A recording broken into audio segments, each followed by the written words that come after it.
Hi folks, and welcome here to Hornet Studios. I'm Caleb Rose, joined alongside by Austin Coash, and we're looking at day 2 of the Eagle Classic here in Kingman, Kansas, and the Valley Center Hornets women's team will be taking on the Sterling Black Bears women's team, and the Hornets coming off of a heartbreaking loss last night, 41-36, but they played a really good game. A lot of improvement we saw. Abby Wolf hit I believe it was 4 3-pointers. And what did you see last night, Austin, that you liked, and what can the Hornets change tonight to get a win here? You know, what I liked from the Hornets last night was, first of all, the three-point shooting. They had a lot of threes last night. I believe the first 4 field goals were threes from the Hornets.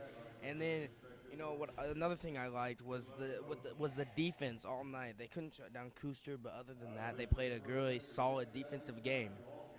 We're going to take a break for the national anthem.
And we're back here after the national anthem.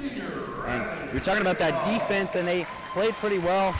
Starting lineup here is going to be number 3, Riley Ranzow, a senior. And she played high post last night for the Hornets. And next up, going to be number 5, that's Kayla Morris for the Sterling Black Bears. Next up, you talked about the defense, and she's definitely a stud on the defensive side. Kylie Dawson, also a senior. Second on this lineup for Sterling, number 12, McKenna Linden. And the only non-senior on this team, sophomore number 10, Hallie Britton. Got some playing time last year and made an impact last night. Next up is going to be number 32, Callie Breyer for Sterling. Fourth on this lineup, number 14, Abby Wolf, also a senior, and yesterday was her 18th birthday, and she hit 4 threes on the game. Fourth on this roster, number 40, Kinsey Comley for Sterling. And rounding off this lineup in the paint, number 31, Cassie Kinneberg, and got into foul trouble last night, but looks to have a better game here today, as rounding off Sterling's roster is number 50, Sadie Beagley. That's going to be the starting lineup here. All right, Caleb, you talked about Cassie Kinneberg. I want to talk about her for a little bit. You know, a lot of expectations going into the season, as she's had a great couple of years playing. Now she's a senior. She's got to lead this team. Last night, she definitely didn't have the performance she wanted. And, you know, I talked to her a little bit, or not a little bit ago, a couple of days ago. She was really ready to get on the floor. And then last night, the foul trouble, and I believe she was getting almost triple teamed down low. There was a bunch of help defense to try to not give her the ball down low, and I would expect her today to come out firing on all cylinders, try to get the ball inside. The Hornets did a great job yesterday to try to get the ball inside.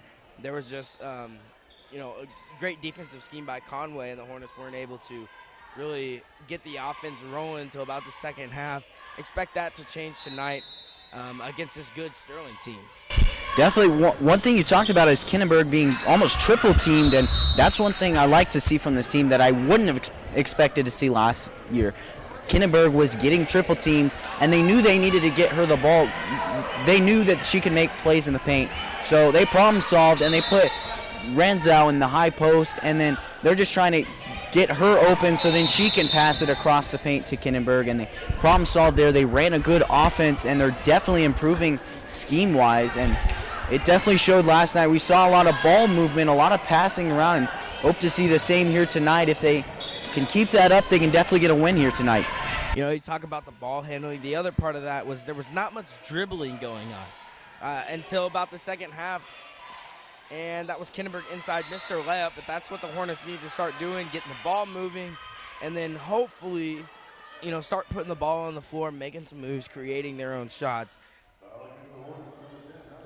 That'll be a foul. Foul called on Britton as she was going up for the rebound. And the Black Bears bring it down the floor. Well, you talked about how Kinneberg was ready to get on the floor, and I think all these Hornets were. Both teams, the men's and women's team, were one of the last teams in 5A to play their first game, and everybody was anxious to get on the floor. They were ready to go for this season, and when you start so late, it's tough. You're ready. You're aggressively playing in the first game, and that's why they got in foul trouble last night. So off that miss three by the Sterling Black Bears, your Hornets bring it down the floor.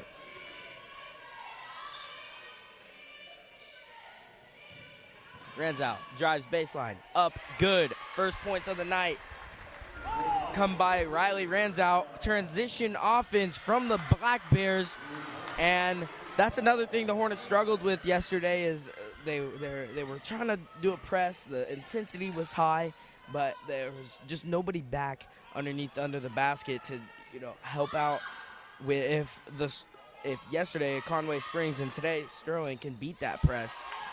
There was Kinneberg underneath their own basket who missed.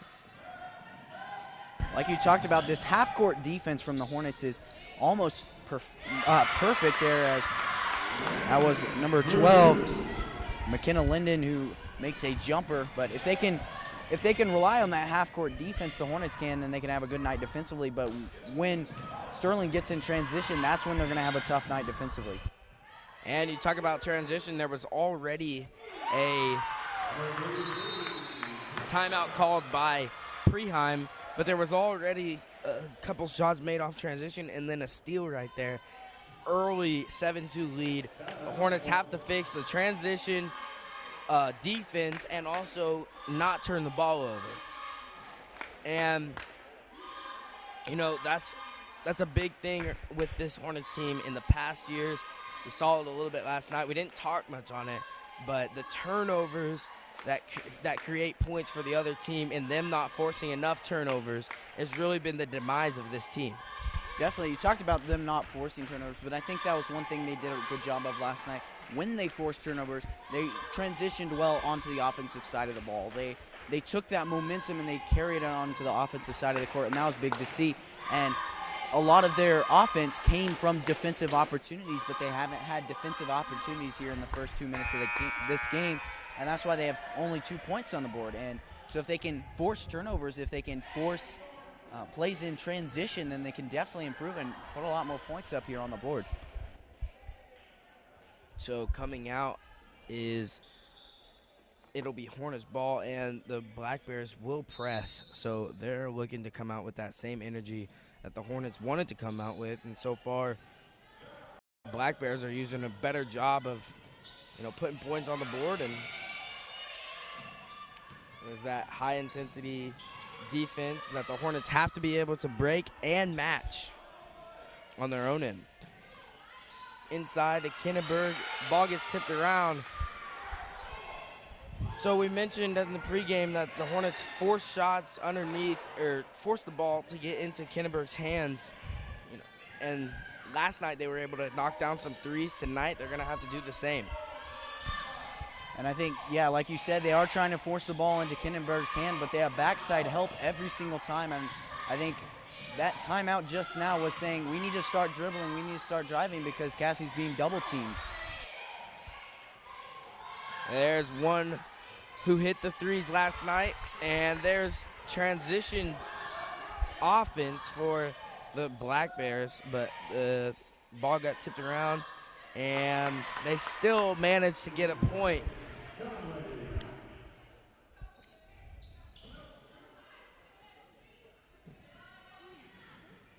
This Sterling team, we knew they were good coming in.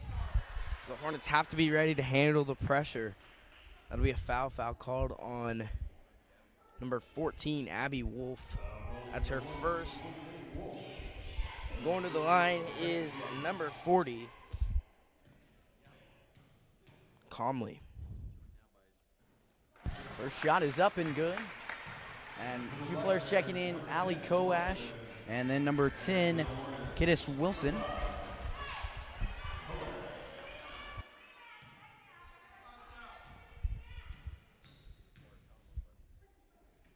Conley's second shot is up and through. So 11-2 your score. Hornets offense trying to get past this half-court press. It breaks a little bit. Ranzow gets past. Britton setting things up for the Hornets. Over to Koash. She tries to get the pass into Kinenberg. Gets tipped around. Ball goes on the ground. You can hear Coach Preheim from the sideline saying, longer possession. There's only 2 passes being made around the outside until they pass it to Kinenberg. He wants the offense to get moving, slow the tempo down, because the Sterling team runs their stuff so fast.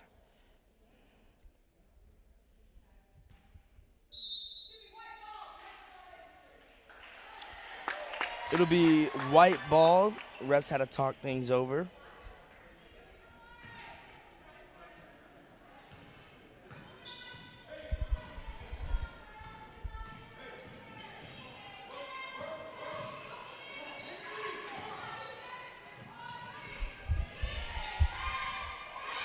Good defense by Ranzow right there.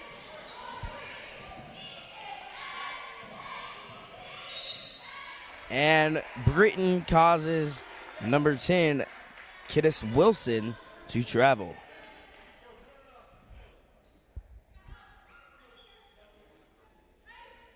I talked about it last night on the defensive side of the ball.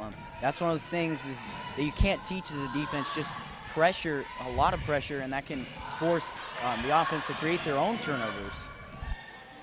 And the ball got tipped into the back court, and Sterling misses the first attempt, rebounded by number 40, Comley, and she'll make the layup. 13-2 our score, 11-point deficit for the Hornets right now.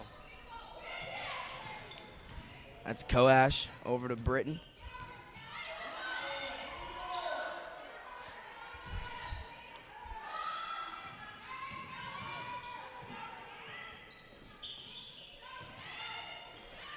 Hornets doing a great job moving the ball around the arc, and another three-pointer from number 14, Abby Wolf.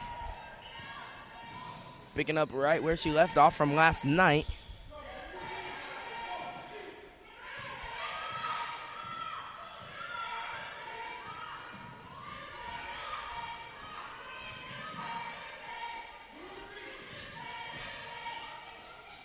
Inside, good defense by Kinenberg. Transition offense from the Hornets. That was good opportunistic defense there by the Hornets. The Black Bears slowed down the offense quite a bit, and then they forced a turnover. Ranzow hits a three, and that puts your score at 13-8. Like I said, forcing turnovers is going to be the key to starting their offense, and it showed there. Conway no good on the three. Inside rebound mismatch. And she'll get the play to go. One thing I saw right there from the Hornets that I really like is that Koash, she had an open three, but she passed it up for even better shot from Ranzow. And that's that unselfish ball play that we've seen years past, you know, and that's kind of what this team embodies. Koash in the corner for three. That'll be good. So we talked about it. The Hornets have been able to hit threes in their first 2 games so far, and that one, Ranzow, Wolf, and Koash have all hit a three. Kinneberg clearly disagrees with that call there, but if she'll get the foul. And it will be. That's Kinneberg's first. And with her foul trouble last night, that has to worry you. But almost all the way through the first quarter before she gets her first foul. So That's Elizabeth for three. Off the mark, rebounded by Koash. Pushes up the floor. Needens up top. And the Hornets will set up their half-court offense.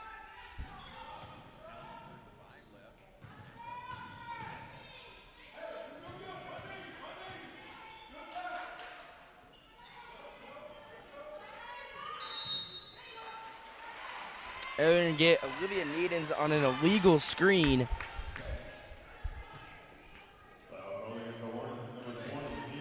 That's her first personal.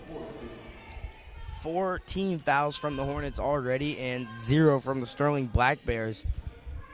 You got to find the level of intense defense, but also you don't want to foul. Another three, no good, off the mark, rebounded by Hallie Britton. She's going to push it up the floor for the Hornets.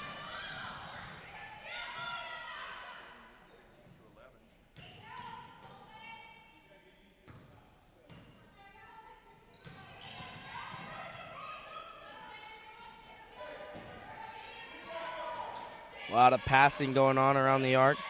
And Koash is going to set up a new play. Preheim saw something he wants. 42 seconds left in this first quarter. And I think I saw this last night a couple times. This is a possession where they reset. They're resetting the tempo, and they've been doing in the process of doing that. A long possession and a turnover. Put back is no good, but a foul.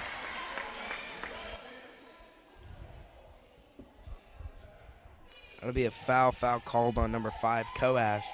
27.3 seconds left. Number 10, Wilson. She'll be at the line shooting 2.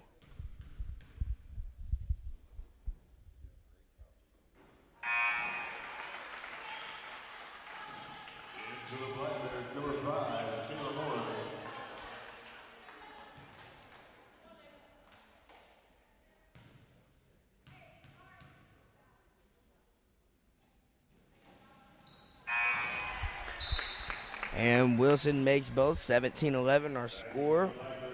Kinnenberg and Wolf check in for the Hornets.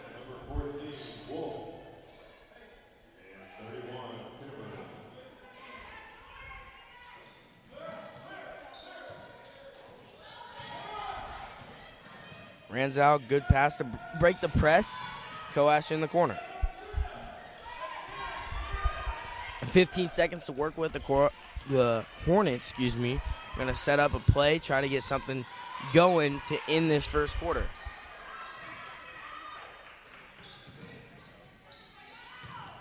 And Kinnenberg inside to end the first quarter. Gets her 2 points, her first layup of the night, first score of the night. And that's what you want to see from the Hornets, that pick and roll offense. Great job right there to end that first quarter. We'll be back at the start of the second.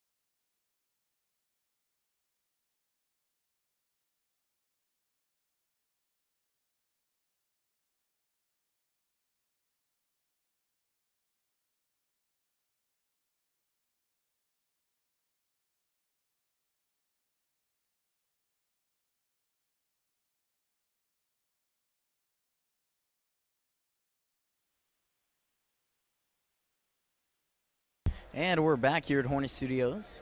One quarter play is through. 8 minutes of basketball is done. 17-13 is your score, and the Sterling Black Bears lead over your Hornets. And quick and early run by the Black Bears as They had quite the early going in that first quarter, but the Hornets pushed right back, and they're only down 4 here. So not a bad position to be in after being down 9 at one point in the first quarter.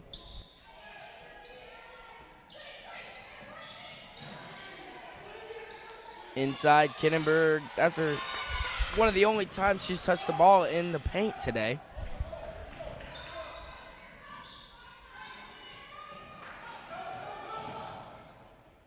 Good help defense from Needens. Ball tipped around, fought for, and it'll be a jump ball. Possession arrow stays with the Black Bears.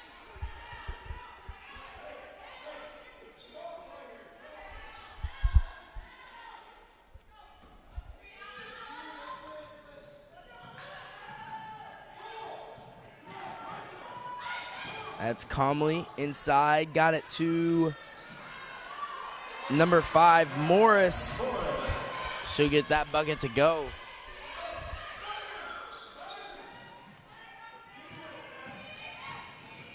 Dawson gonna bring it up the floor. And they'll call a timeout. Timeout called by Coach Preheim. That's his second timeout of the game. Not liking what he see when Kylie got trapped in the corner right there. You know that's kind of the strategy, is try to get him caught in a corner. That's how the presses work. And then she would either have to go over and back, and Hornets got to talk things over. They're playing at a lot faster pace than they're used to, and it's kind of bothering them when it comes to breaking the press and getting their offense set up. But when they do get their offense set up, they're doing a great job. Caleb, what do you got? Definitely. Well, I think in the early going and also in the start of the second quarter, I think Coach Preheim didn't like some things he saw in the first quarter, so he tried to change some stuff up, try to put some new half-court press plays or something to break the half-court press plays, but clearly didn't work out there as Dawson was trapped. But this is a 2-0 team from Sterling and 0-2 team from Conway Springs that we saw last night, a team that struggled as Sterling beat, I believe it was Marine Academy, by 40, so this is definitely a really disciplined and a really good basketball team. And they're definitely not carried by one player. Every player can score. Every player can make plays on this team. So I think this has really caught the Hornets off guard, and they're going to need to stay disciplined here and play good basketball like they did last night. And that'll be number 12, Lyndon, gets her first points of the night for the Black Bears. Kinnenberg and Coash working the front court. They're going to get Wolf on a double dribble as she wanted to pass to Dawson and then lost it out of her hands.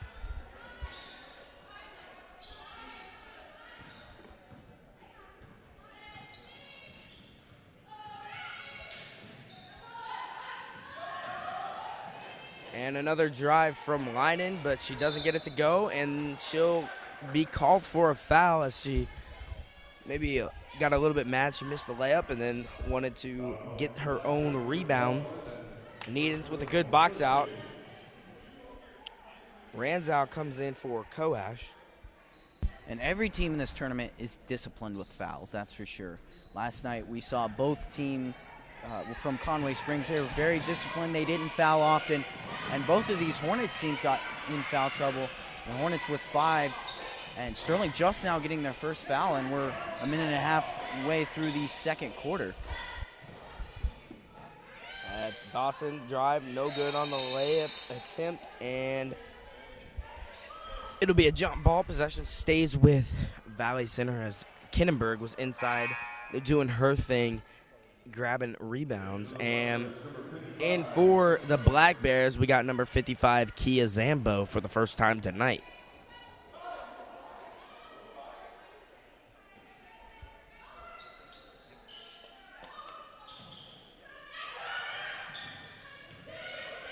Hornets set up their offense. It's like Wolf thought about the three, made the cross-court pass.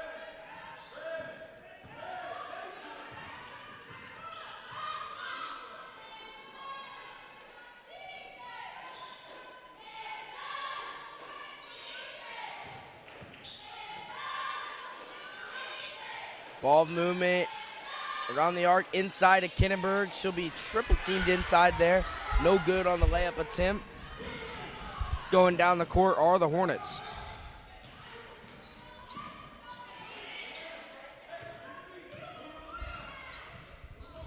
The Black Bears set up their offense as the Hornets are playing a man-to-man defense. They're doing a good job so far this year in the first 2 games we've seen. And through this one with helping on the man defense. But that's what can come back to bite them if you run a man defense and have to help, you leave your man a little bit. That's just one of those fundamental basketball mistakes, I guess you can call them. Left-handed shot, no good from Ranzow. Pushing the floor are the Sterling Black Bears. No good on the layup. And I'm not sure how the ball fell out of Wolf's hands, but Sterling gets it back. Underneath, a foul. Ball rolls in, and that'll be Morris, who's going to the line for the and one. 25-13 the score. Coash and Britton check in as Wolf and Needens head to the bench. Also for Sterling, number 10, Wilson checks back in.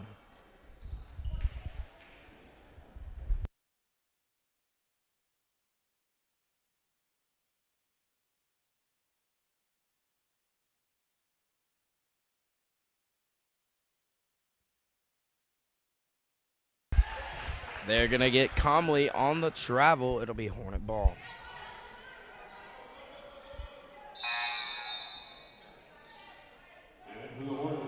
And for the Hornets will be number 11, Kanissa Meyer.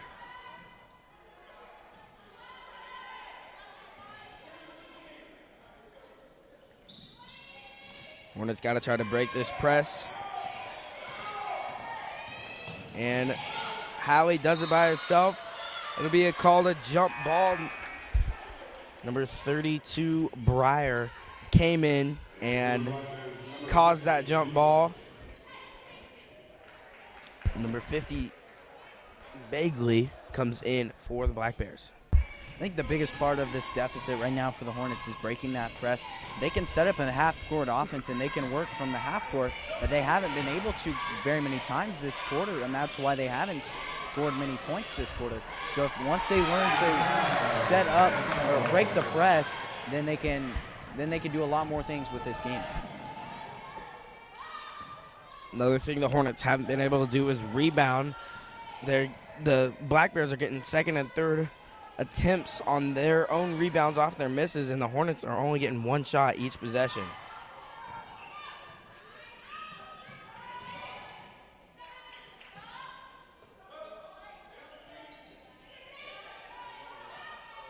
Britton thought about the 3.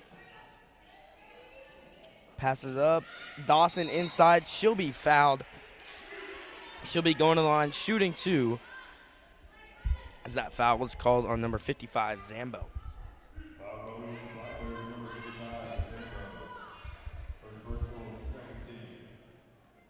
Dawson to shoot her first of 2.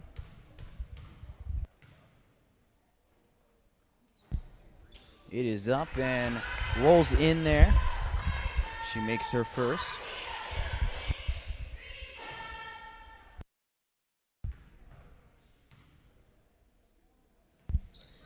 First shot is up, or second shot is up and through, so she's 2 for 2 there, makes the score 27-15. Sterling takes over. It's really nice to see Kylie Dawson expand her game from last year. Last year, she was really just a transition player. She just was able to run the court fast, as Wilson will hit that 3 as the Hornets down 15. But speaking on Dawson, she was able to expand her game. She's making free throws now. She hit a 3 yesterday, really starting to come alive in the offensive end of things, as last year she was mostly just a defensive star.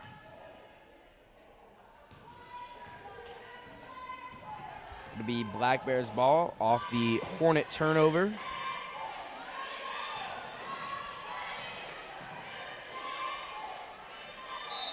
It'll be rebounded by number 10, Britton. It'll be called a jump ball, and the Hornets will have to break this thrilling press once again. I think that's one of the things that really makes this team differ from last year is the effort and the intenseness that they play with. They're going to fight for every rebound. They're going to fight for every ball and every steal, and that's something that they didn't do much of last year, but they've definitely improved on it. They played much more intense basketball last night, and that's for sure a big part of their improvement.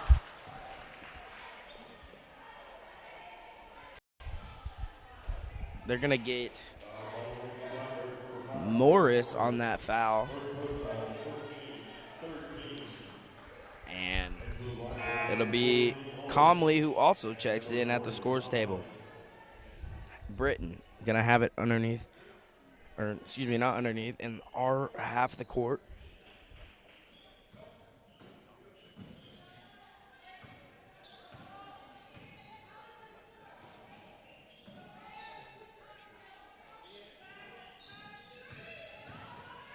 Inside pass way over the head of Kindenberg.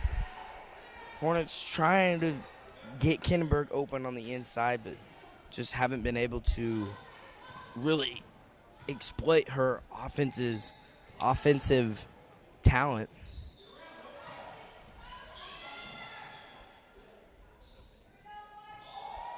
And a miscommunication. Comley throws it out of bounds. It'll be Hornet ball. 2:29 left in this first half. Hornets still have a 15-point deficit to come back from. Number 12, Linden, checking back in for Sterling.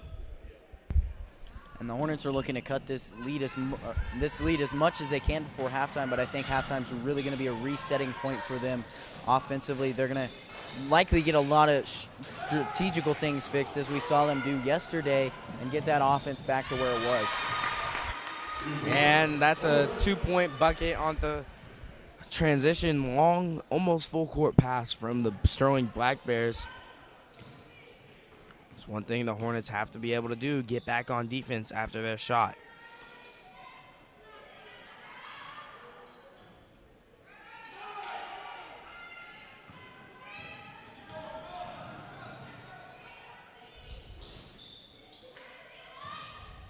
Ball gets tipped around, and Kindenberg loses it inside. Kindenberg trying to just desperately get the ball out of the paint, and the Hornets will be able to set up their half-court offense.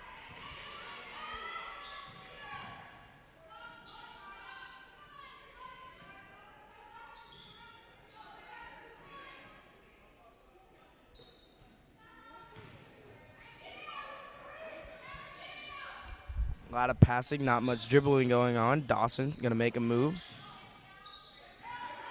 And Britton tried to get it into Kindenberg. Ball gets hit out of bounds. Wilson checks back in, and in for the Hornets will be number 20, Needens, and number 14, Wolf.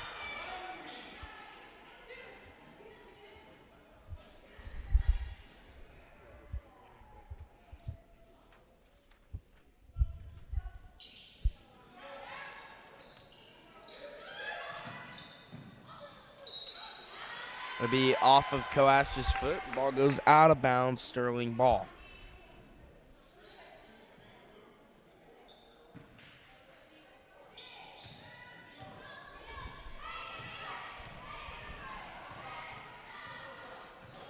I talked about how halftime is going to be a resetting time for both sides of this team, or both sides of the court for this team, and they seem kind of flustered right now as they're down by 17, but definitely not out of this game. They're going to need to fix some stuff at halftime, and they definitely have a chance to reset, so that will be huge. 40 seconds and ticking away, and we might see them try to get a last shot, a three-pointer, which is always great to see going into the halftime locker room. Another thing, Caleb, you talked about the game not being over. In basketball, time is very valuable, but there's also seems to be a lot of it. Plenty of time to come back. The second half, you see teams all the time come back from major deficits, and this Hornets team, we've seen how well they can make threes. If they can just get the inside game going, things will start to change. 5.5 seconds left, and that'll be a foul called out on the perimeter as Wolf almost made that three. Could have had a 4-point play. Really been good going into halftime, but instead she'll be at the line shooting 3.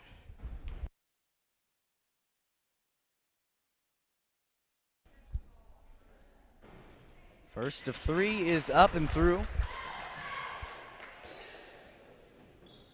And 5.5 seconds show here on the clock after she takes her third shot. Second one is up and no good.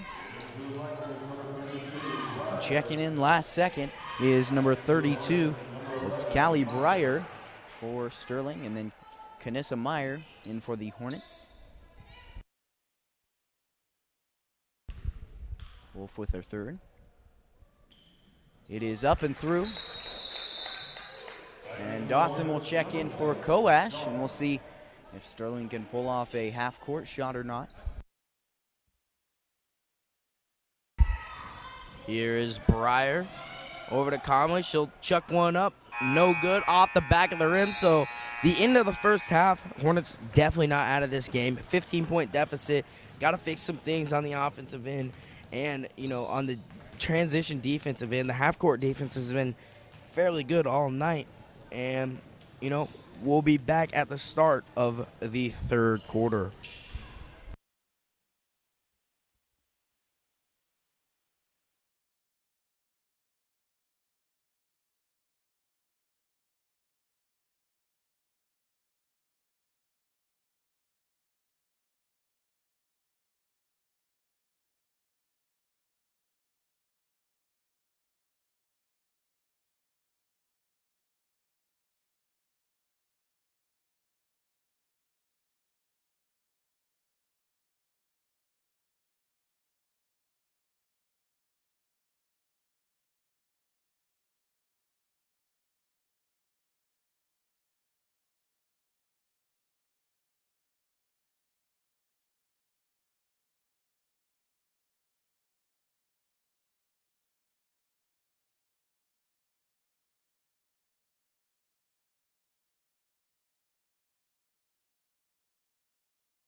Runs out, drives baseline, up, good. First points of the night.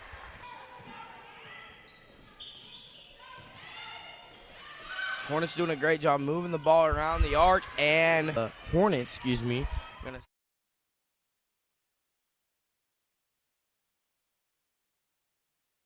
All right, welcome back to Hornet Studios. We're here for the second half of this girls varsity matchup between the Sterling Black Bears and your Valley Center Hornets. Caleb, what is one thing you saw in that first half that the Hornets need to improve on?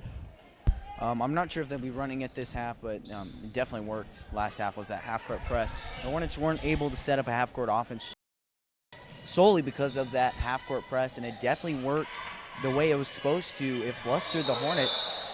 A double dribble there and turnover, but once they need to figure out how to break this half-court press and set up a half-court offense here. So the Hornets had a 15-point deficit heading into halftime, but we know 15 points is not that much when a team can hit the threes like they have been so far. Inside, Kinnenberg. Kinnenberg has not been a major factor in these past two games. Look for her in the second half to really catch fire. The Hornets got to be able to get the ball to her, and if they can, she's going to be dangerous.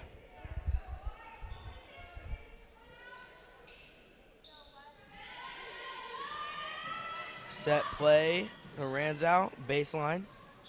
Good ball move from the Hornets. Britton will take a three off the mark, rebounded by Breyer of the Black Bears. Dawson, good hands to block the pass out of bounds, slow things down. That's one thing that the Hornets struggled with in the first half is the pressure. The game was going a lot faster for their liking, and they want to slow things down in the second half, set up the half-court offense, and get the ball into Kinnenberg a little bit more, and also try to make some more shots, only putting up 17 points in that first half. That'll be a foul called on number 31, Kinnenberg. That's her second personal.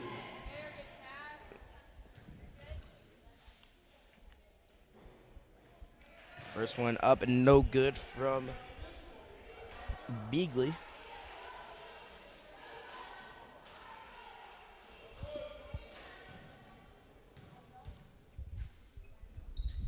And her second off the mark, rebounded by Dawson.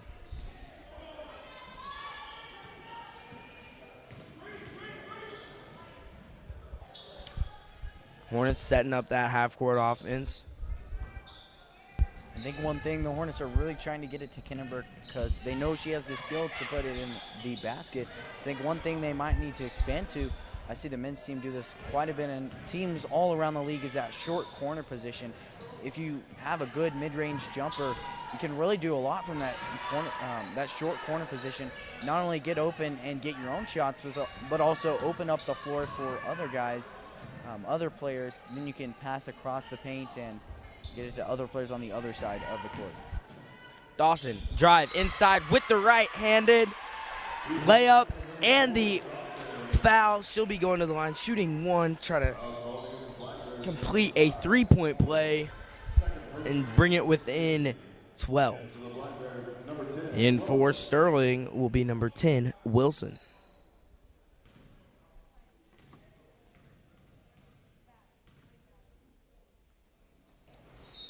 Dawson's free throw is good, but she stepped over the line, so it'll be a lane violation.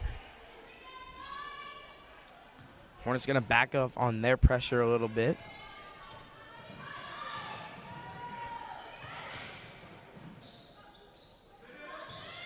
Inside, Beagley with the left hand over Kinnenberg. Kinnenberg, you can tell she's playing a little bit more timid on the defensive end because she's gotten so many fouls this tournament. Last night she fouled out against Conway Springs, and today she has 2 already. We don't want to get her in foul trouble, as we saw yesterday how it can affect the Hornet offense. Inside to Kinnenberg, can't catch the ball, and it'll go to the Black Bears.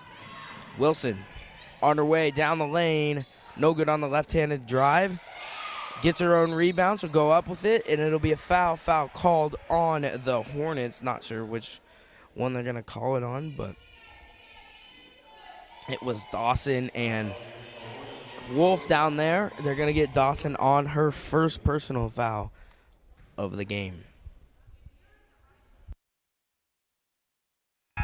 Wilson with her first, and it is through. Zambo checks in here for the Black Bears. First shot is up and through, as I said. She has 6 points on the night. Wilson does. And won't keep her perfect record from the free throw line. That's a 3 off the mark, but as Wolf tried to box her out, she fouled. And that's Lining going to the line. She'll be shooting 3 more free throws for Sterling.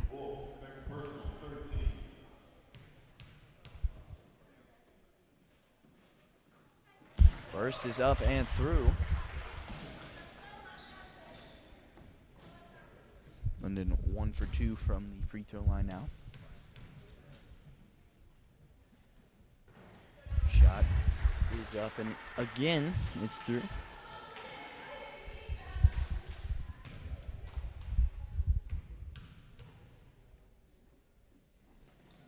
Third one is made as well. Perfect 3 for 3 after that foul. And checking in here is number 11, Lacey Farney.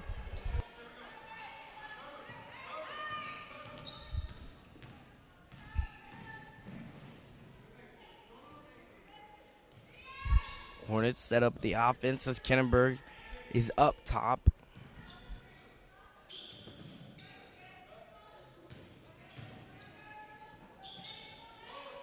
Britton from the corner, way off.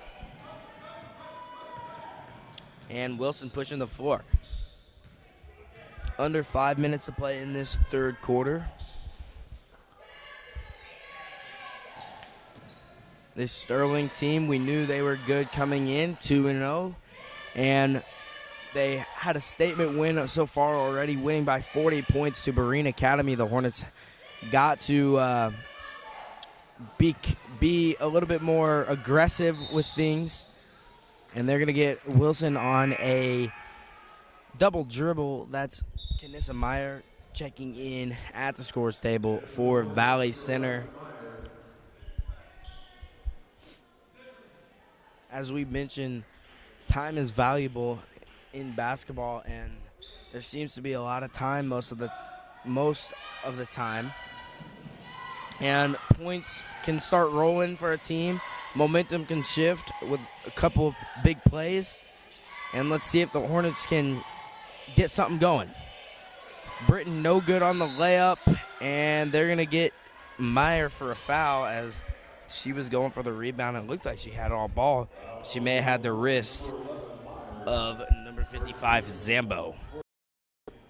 I think, like you said, hope's never dead, and it's definitely not at this point in the game. The Hornets have a good shot at coming back, but it's going to need to start pretty soon, likely before the end of the third quarter. A good post move there. Basket is not through.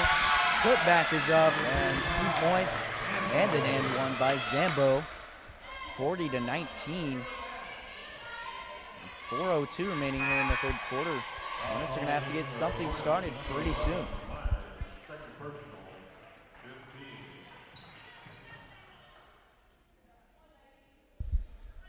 And here's the and one opportunity. Shot is up and it's through. Takes advantage of the three-point play and extends the lead to 22. Olivia Needens checks in for Hallie Britton. Yet again, this Hornets team will try to break this full-court press. Number 14, Horse checks back in for Sterling.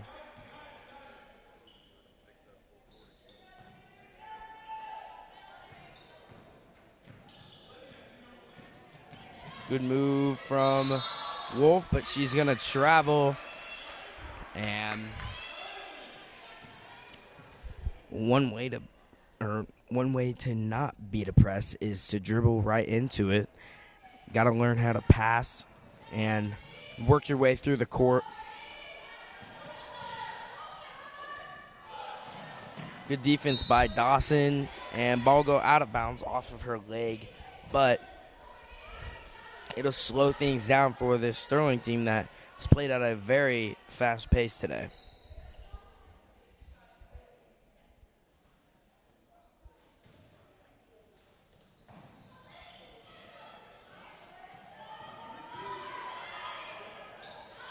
No good on the left-handed layup, and Ranzow pushed the ball for the Hornets. Inside to Meyer, and she'll be fouled on the shot. Going to the line is Meyer, shooting 2 for Valley Center.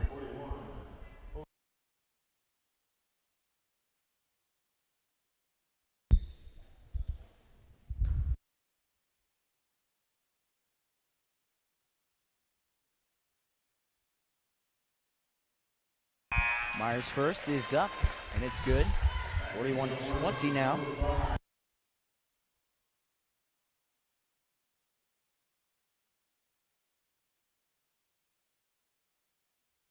That was Myers' first shot of the game.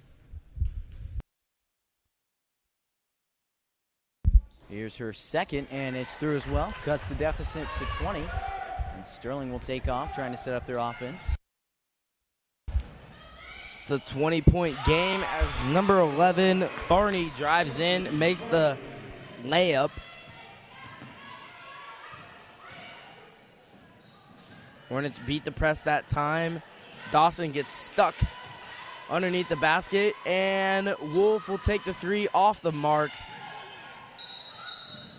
And they're going to get number 14, Horsch, with a travel break there for the Hornets, as they had a fast offensive possession and weren't able to capitalize, and they'll get it back right here.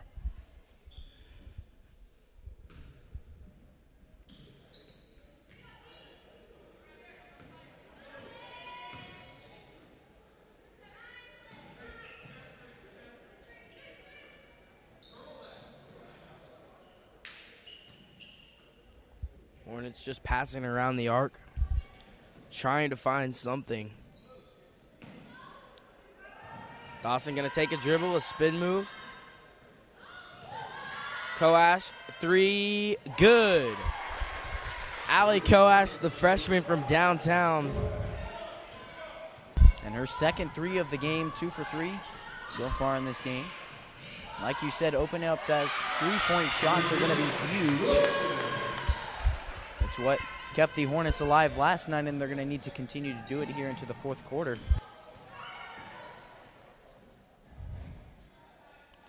Hornets break the press right there off of a couple scary passes.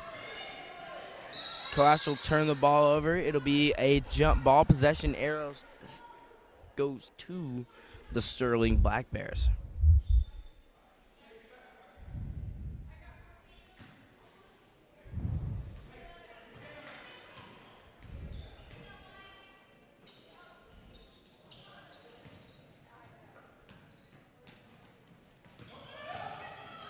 Good help defense from Koash, and that's Needens underneath.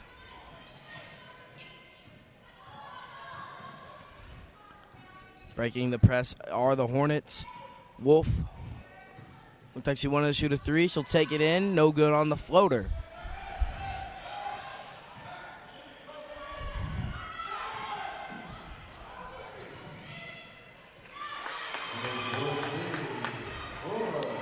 Coach Freeheim's going to call a timeout after that bucket from the Sterling Black Bears. We'll be back in 30 seconds to see if the Hornets can figure some things out.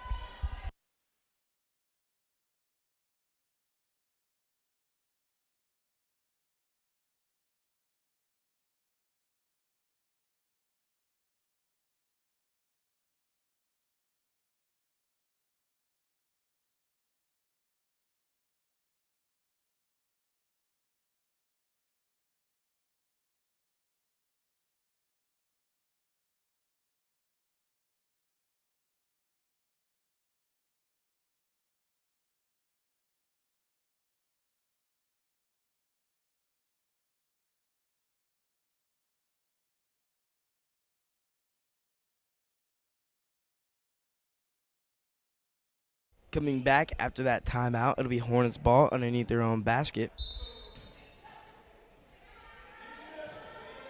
Hornets got to figure out how to beat the press. They do with just one pass. And Dawson will get the ball stolen from her. Here comes Horse, and she'll get the lay-in to go. 49-24 our score. Just about a minute to play in this third quarter. Coash loses it. Ball gets tipped around, fought for on the ground. Jump ball, possession arrow stays with the Hornets. They get a break there. 53.6 seconds left. Into the Hornets, number 3, Ramsey.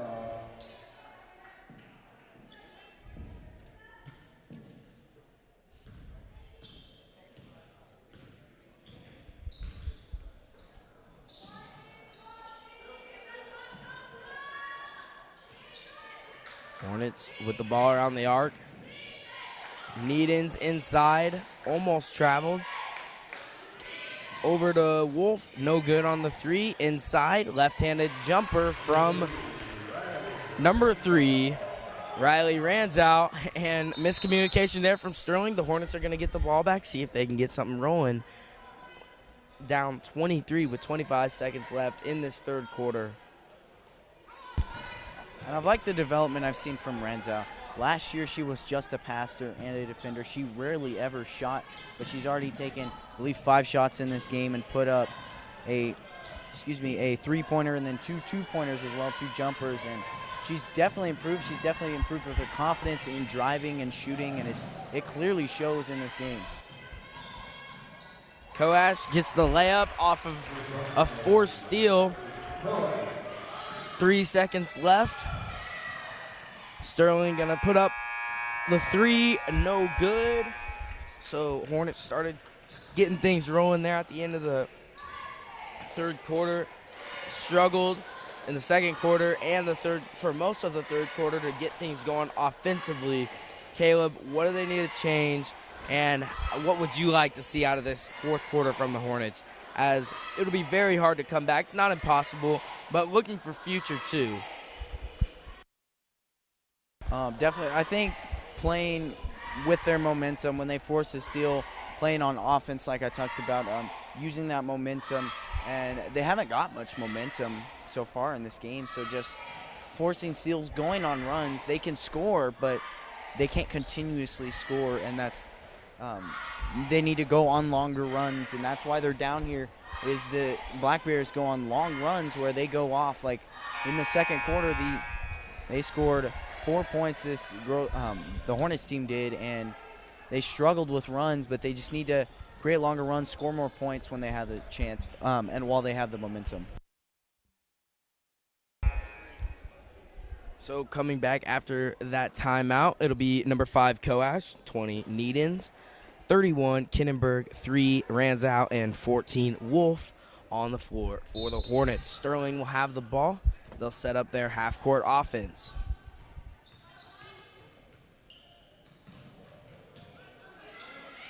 Good defense to tip the ball out by Needens, but stays with the Black Bears. A 2-pointer by Farney, no good. Rebounded by Kinnenberg. Kinnenberg does have 3 fouls, I believe. And she sat for a lot of the third quarter, but she'll be back in now. Try to get her going offensively inside. That'll be a foul called on the Sterling Black Bears. Underneath, Kinnenberg was not in the act of shooting, so Hornets will have the ball underneath their own basket, trying to run a set play right here.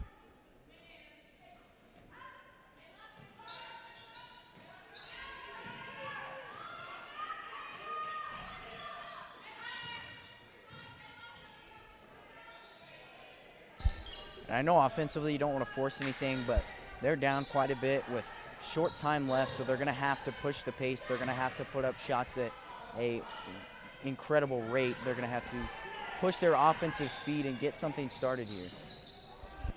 Coash on the 3-point attempt, bounces around. Good defense from Needens full court on Comley, getting her rattled. but she brings it past half court. Crowd wanting a foul right there as Conley may have elbowed to get Needens off of her. Inside, another shot, off the mark, fought for the rebound, and they're going to get a foul. Foul called on, I believe, number 20, Olivia Needens. Number 20, Needens. Second personal, 16.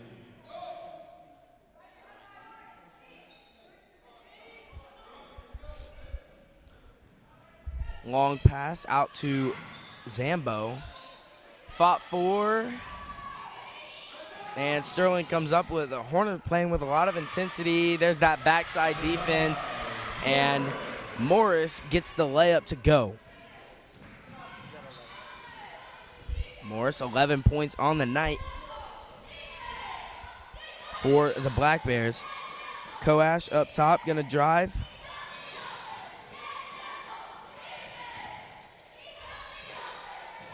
She's in the corner, drives baseline. Tried getting it to Kinnenberg. A lot of moving parts on this offensive possession. No good on the three from Ranzow. You talked about the moving parts on the offense, and that's one thing I like. They definitely improved from yesterday early in the game. They moved the ball around a lot more, passed and then cut, and instead a lot more screens and moved all over the court rather than just playing position basketball. Koash thought about a three. She was wide open, but want to run a play, as I believe she's like 2 for 4 on the night from three-point land. Koash is. Gonna be a foul called on Zambo underneath the basket, and Ranzow passing it in for the Hornets.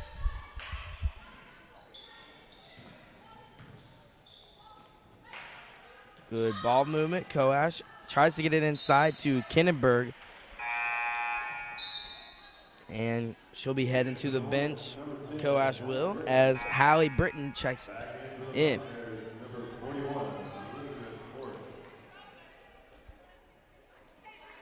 Elizabeth Horsch, number 41, checks into the game for Sterling.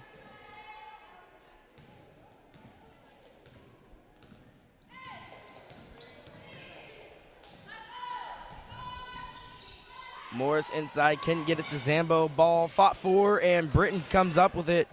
She slows things down for the Hornets. I love the hustle that Hallie Britton brings to the court. She brings intensity to the court and fights for every ball, every rebound, every steal, and definitely brings a needed intensity to this Hornets offensive team. Another thing to mention is Britton is only a sophomore for the Hornets. A lot of young talent that she can bring. That'll be a foul called on number 5, Morris. That's her third personal, and it'll be Valley Center ball. Back in for the Black Bears is Farney. 4:43 left in this fourth and final quarter. Set play, Wolf, another three, off the mark. Wolf been quiet in the second half after hitting 2 threes in the first half, excuse me, and 4 threes last night. That'll be a travel on Zambo.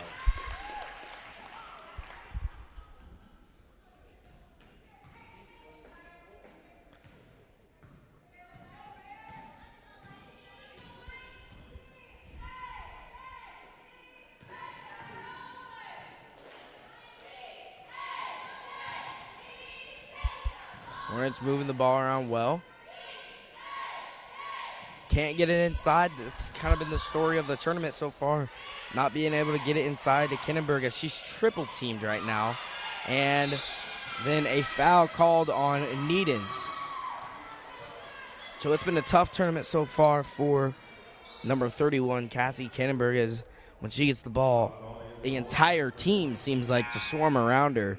And she can't get anything to go offensively. You know, she's playing good defensively, but that's kind of been the story for the last year. And heading into this year, the Hornets wanted to be able to use her on the offensive end, as she's a very valuable threat. But it's number 50, Beagley, at the line for Sterling. Shot is up on the 1-and-1, and it's through from Beagley. And you talked about how much of an offensive threat Kinneberg is, and I think every team sees that. And triple teaming her, when you have three defenders on one player, that opens up so many opportunities. So developing the skill to take advantage of those opportunities, a almost 4-on-2 situation. If Kinneberg's being triple teamed, then they have a lot of opportunities on the offensive season that if they can take advantage of this year, they can have a pretty good season.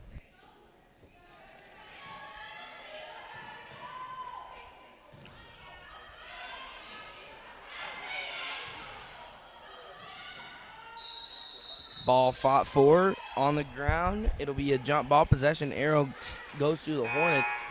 One thing my sister told me was this Sterling team is number 3 in their 4A, I believe, class. And so this team is not, anything that the Hornets knew going in what they were about to face. And, they haven't been able to produce as many points as they'd like.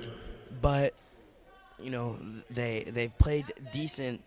And this just shows how much they need to grow before facing some teams like Andover Central, who is in our league, in their league games, and they are very good offensively and defensively. Cassie Kinneberg, no good on the 3. By the way, while I was talking, number 23, Macy George, and number 30, Caitlin Fetty, came in for the Hornets. Those two players are freshmen. It'd be a Hornets ball underneath their own basket.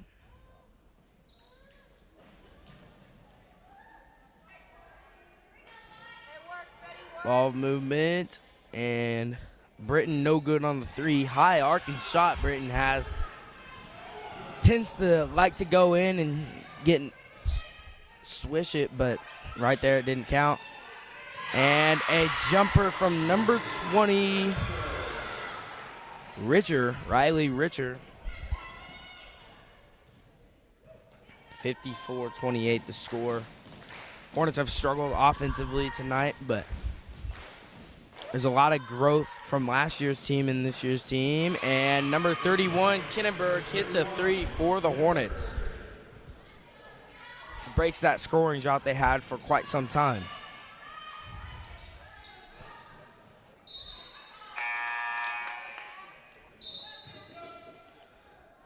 Checking in for Valley Center will be number 11, Meyer, as Dawson will head to the bench.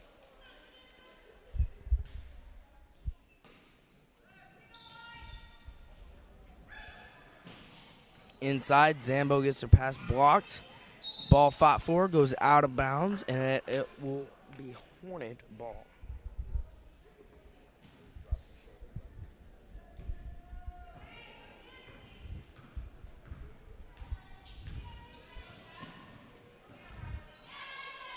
Britton trying to do work up top. Got it to Meyer, and Kinneberg no good on that 3-point attempt.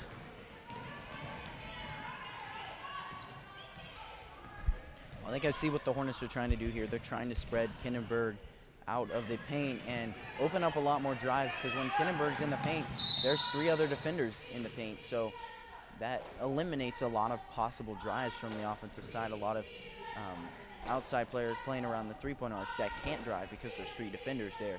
So spreading her outside of the 3-point arc opens up a lot more opportunities, and they might go back to this in later games, putting her back in the paint. But for now, she needs to stay outside of the 3-point arc to open up more driving opportunities. Nails the 3 there, her second of the game. 1:30, Sterling will take the ball down. Good front side defense from Kinneberg. She'll get a steal. Britton gonna push it up the floor. Got it to Meyer, and she lost it. Zambo's got it.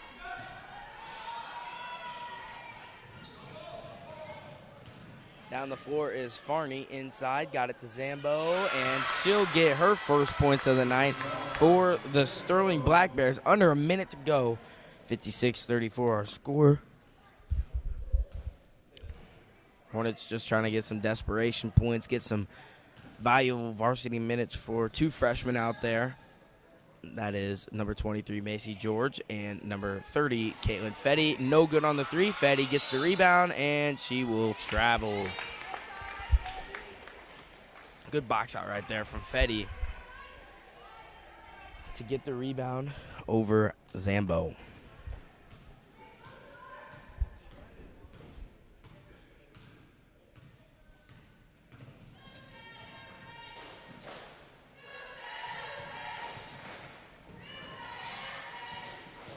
Farney inside, got it to Zambo. Good block by Kinnenberg. I would expect the Hornets to take this last shot with only 15 seconds left. They're going to try to set something up in the game off on a good note.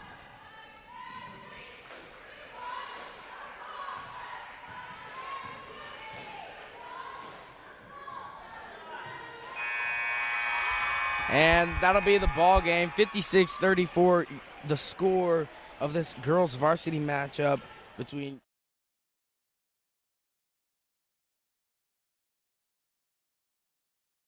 but there was also a lot of good talking points tonight. And stay tuned for this boys varsity matchup as your Hornets take on the Sterling Black Bears.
All right, welcome back here to Hornet Studios between this matchup with Sterling Black Bears and your Valley Center Hornets.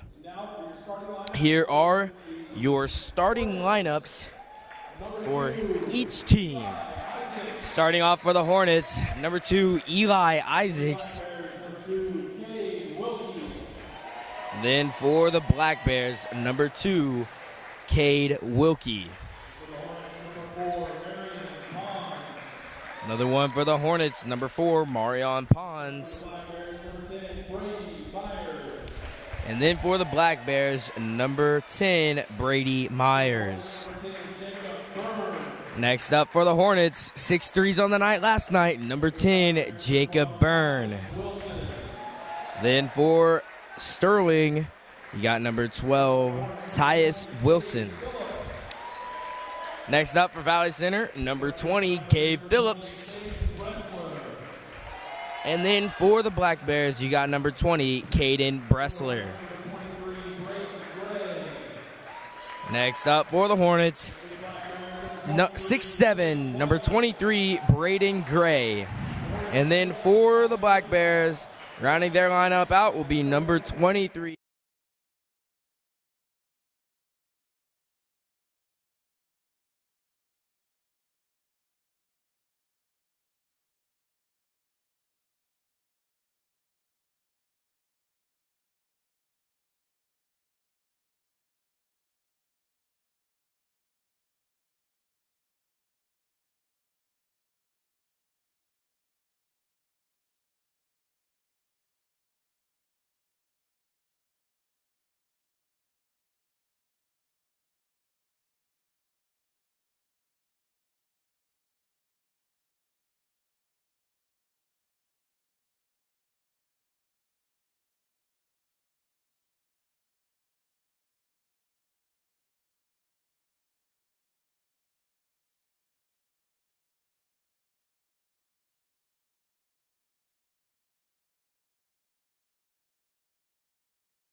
Last night was that there was a couple of times where the Hornets would try to drive in, and they weren't strong with the ball, they weren't strong with their body, and they were trying to draw too many fouls and not just go up on their own.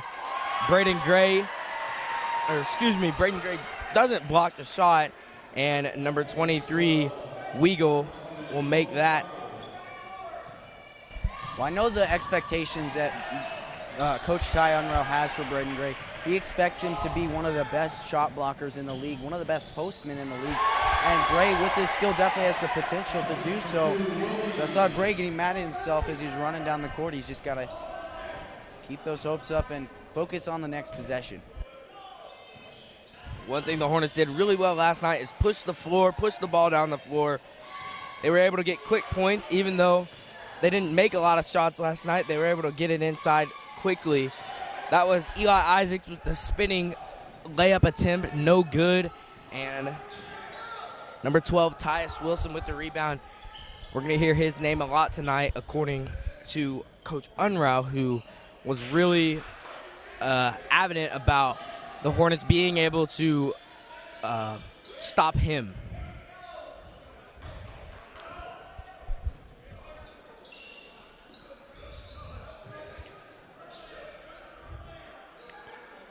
Sterling really just taking their time on this possession, looking to set up an offense. And there they have 4 points on the board, so they can do what they want with the momentum as they have it right now. Hornets switched to a man defense this year. It's worked out pretty well for them last night. Tonight they're going to have to show that they can play a man defense and that Coach Unruh can trust them with guarding their own man. That'll be out off of Eli Isaac's left hand. He's not agreeing with that call, but they're going to have Gabe Phillips, who had to tie his shoe real quick, but it'll be Sterling Ball. Bringing it up is Tyus Wilson, standing at 6'5", and he plays like a guard.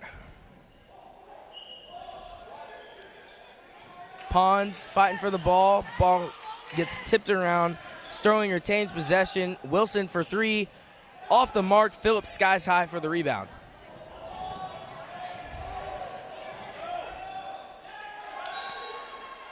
Phillips loses the ball off the foot of Cody Bressler, and it'll stay with the Hornets.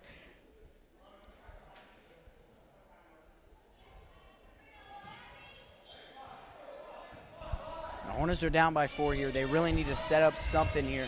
Get a bucket, but more importantly, set up an offense, and an offense that can consistently score points.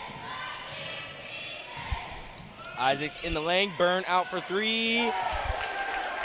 A perfect shot from Byrne. He's picking up right where he left off last night. Jacob Byrne rarely misses an open three, and he shows right there what he's capable of. Well, I love the offensive strategy there from Valley Center. We saw a screen and a pick and roll there from Braden Gray, and then Jacob Byrne just moved around that pick and roll, which was the focus of the play, and he took advantage of the focus being off him and got that three-point shot. A good play by Jacob Byrne. Gabe Phillips hits a three of his own. The Hornets starting to find some leeway on offense. 6-4 our score. Hornets take the lead. At the scores table for Valley Center is number 33, Josh Essenberger, who had a great night last night. On the defensive side of things, he was able to, he's 6'7" himself, and he was able to guard outside on the perimeter. You don't see big men doing that most of the time. And then number 22, Ray Flora, had a couple big buckets last night for the Hornets. Also a great defender. And checking in was Mason Burns, too.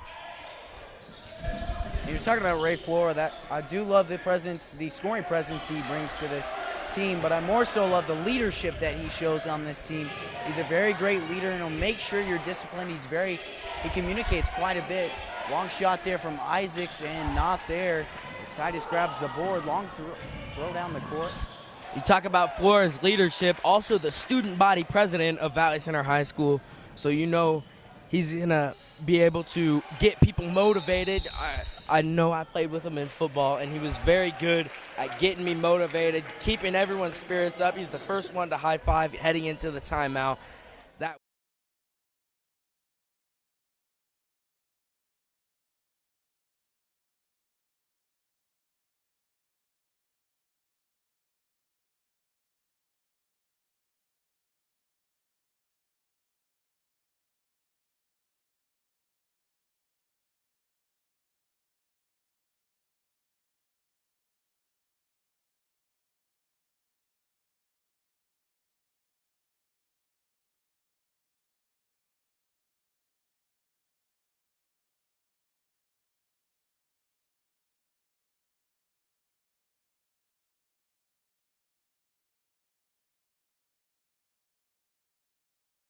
coming back after that timeout, it will be Sterling Ball.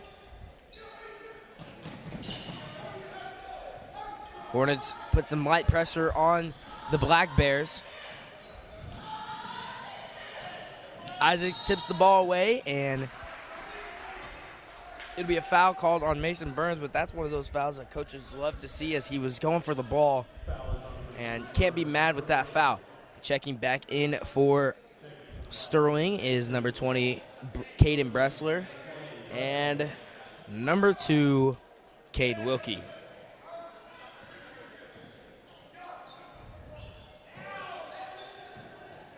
Inside.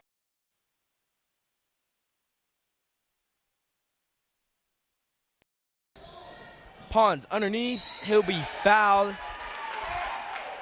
Maybe could have got an and one there, but mishandled the ball at the beginning, he'll be at the line shooting 2.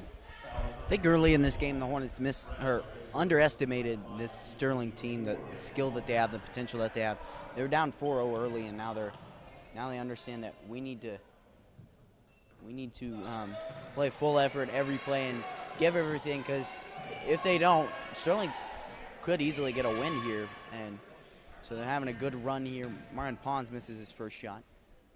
Second is up, and no good as well, but he will grab his own rebound. Pons, I believe, is 0 for 4 in the tournament from free throw land, so not the ideal shooter, but like I talked about, he does kind of everything else for the Hornets, and he's able to create shots inside for himself with his athleticism and get fouls drawn. Phillips checked in, and he can't handle the ball, but he's on the ground, and he'll be called for a travel. And that's the second travel that Gabe Phillips has been called for while he was sitting on the ground, and that just shows you the effort he has. He's diving for the ball every time and making sure that he can get possession and keep it for his team. Hornets stay with their pressure, and it'll be a sub. Braden Gray checks back in.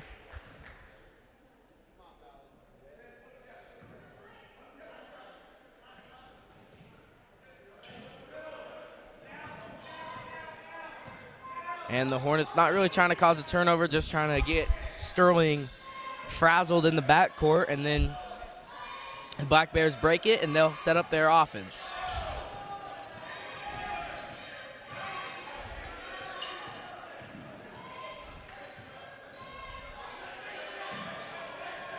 Mismatch right there from Braden Gray, and that's number 2, Wembley, who makes the 3.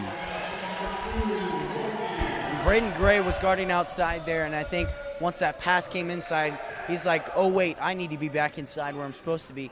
Drew him over, and then just a quick pass back and a good shot. Isaacs for Phillips from deep. Gabe Phillips hits his second 3 of the night. It was a long 2. His foot was on the line, so 8-7 your score, the Hornets lead.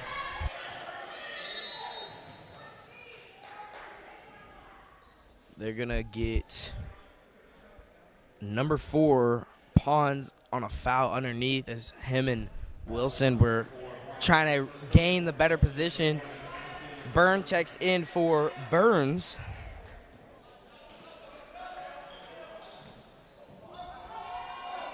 Jacob Byrne guarding Winkley.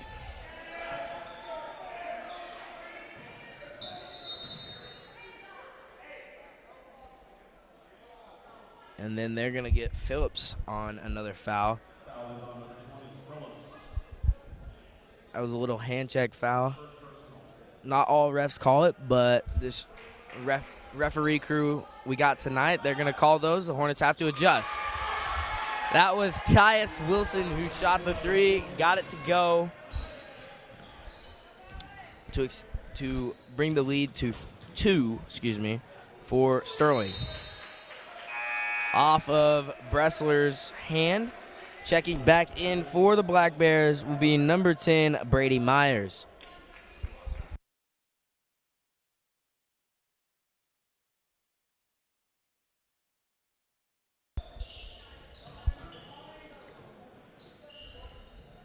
Phillips to Pons. And Phillips inside. No good on the shot. Rebounded by Bressler.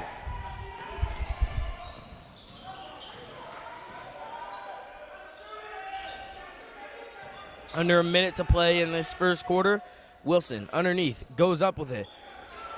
Doesn't get the shot anywhere near the rim. Rebounded by Gray, and Isaacs pushing the floor. Phillips, another 3, no good.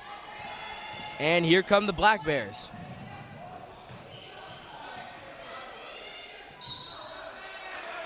And Wilson, foot was out of bounds. Break for the Hornets. They have 33 seconds.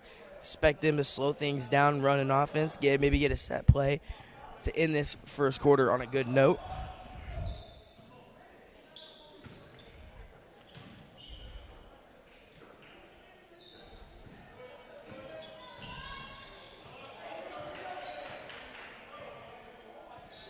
"15 seconds. Isaacs brings it out. And they're going to try another play. Going to get the last shot of the first quarter. Pons no-look pass, and maybe that was the announcer's curse saying they were going to get the last shot as Sterling stole the ball to end the first quarter. Valley Center Hornets down by 2 to the Sterling Black Bears. Caleb, what did you see in that first quarter that the Hornets can improve on? Well, I saw a lot of things that I liked, but offensively, like you said, just getting buckets, and they had a few good shots here and there, and that was good to see, but just finishing, and that's something Coach Unround's talked about all year, that you can create opportunities, but you can't put points on the board if you can't finish, and he wants to focus on, he wants to play guys who can finish. When they get to the bucket, it's going to go through, and that's what he wants to see, and something the Hornets have struggled with a little bit tonight. It's a low-scoring affair at 10-8 right now, and we'll be back here for the start of the second quarter.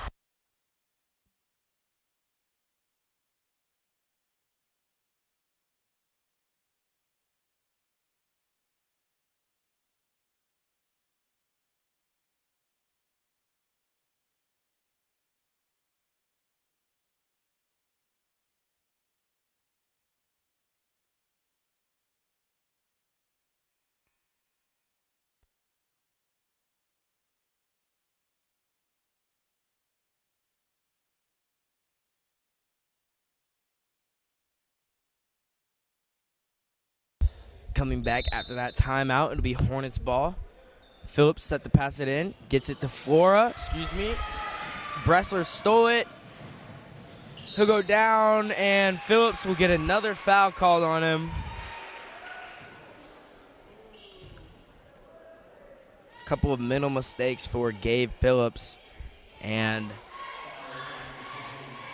it'll be Bressler underneath the shooting 2.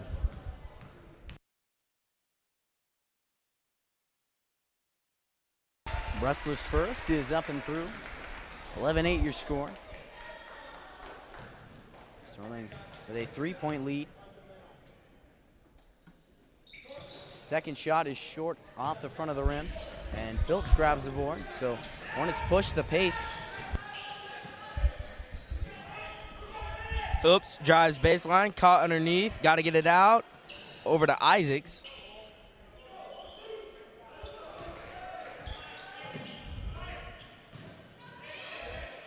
Good move by Gabe Phillips, strong inside. That's his 8th point on the night. Hit 2 threes, and they're a bucket inside.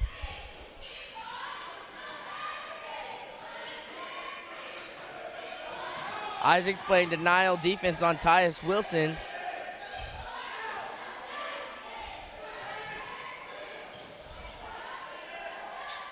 And Gray fights for the ball, and they're going to get a travel called on number 22, Odin. Excuse me, that was 23 legal.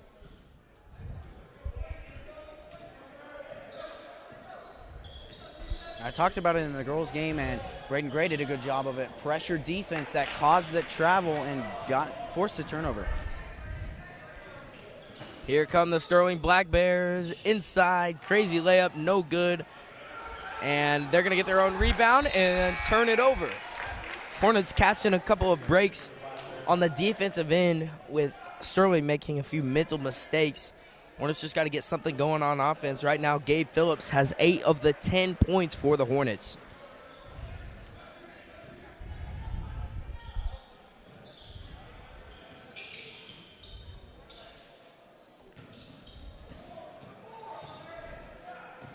Phillips doing work inside, no good on his layup attempt. And Isaacs for 3. Eli Isaacs hits his first shot of the night. Good ball movement from the Hornets, making that extra pass. Jacob Byrne had the open three, looked up for a better, or passed it off for a better three. And Isaacs thought the ball was going out of bounds. Number 10, Myers, airballed. And they're going to call that off of Isaac's knee, as good defense from the Black Bears right there, as Isaac was going to go up, probably get a foul called and make a layup, excuse me.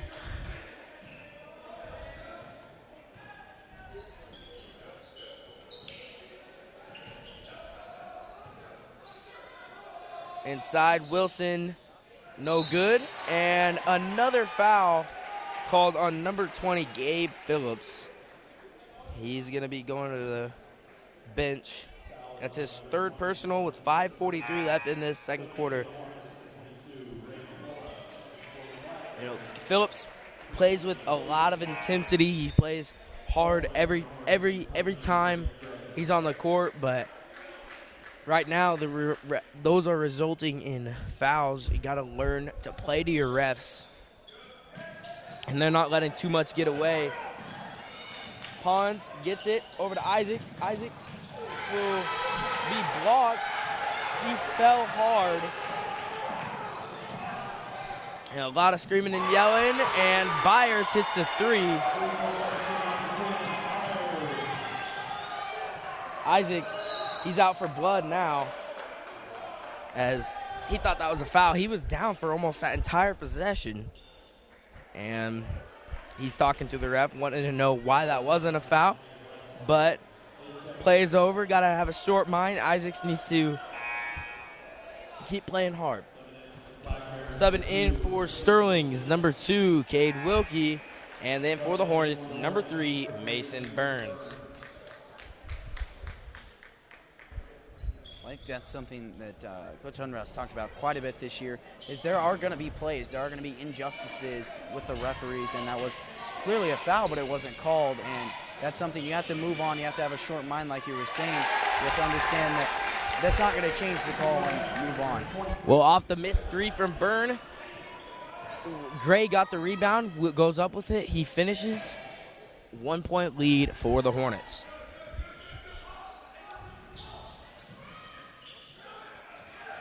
Braden Gray goes up above everyone, grabs the rebound. One thing that's big for the Hornets this year is to not let teams get second chance points. Last year they did a pretty good job of it, as Burns knocks down another triple. And as I was saying, the Hornets did a great job last year of not letting teams get second chance opportunities, especially at the beginning of the season. Now these Hornets, they need to, this year especially, focus on rebounding. We know Marion Pons can sky high for some rebounds. And Mason Burns draws a charge. He's one of those players that's exciting to watch on defense, because he's able to draw fouls on, or draw charges. He's able to play with confidence and just enthusiasm. He's a fun player to watch for the Hornets. His second charge that he's drawn in this tournament, Burns just got, and he's got to be excited about this. I mentioned this last year, and it's still a tradition going on this year. They have the charge wall up in the locker room every time someone takes the charge.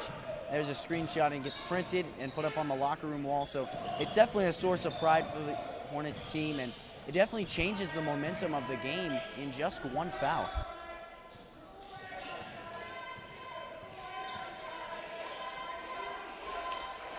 Flora up top, the Hornets running their play. Byrne, another three, air ball, a rare air ball from Jacob Byrne.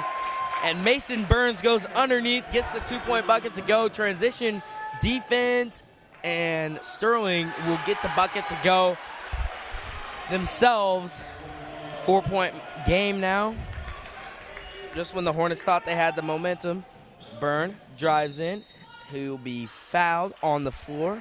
It'll be Hornet ball underneath their own basket with 3:35 in the second quarter.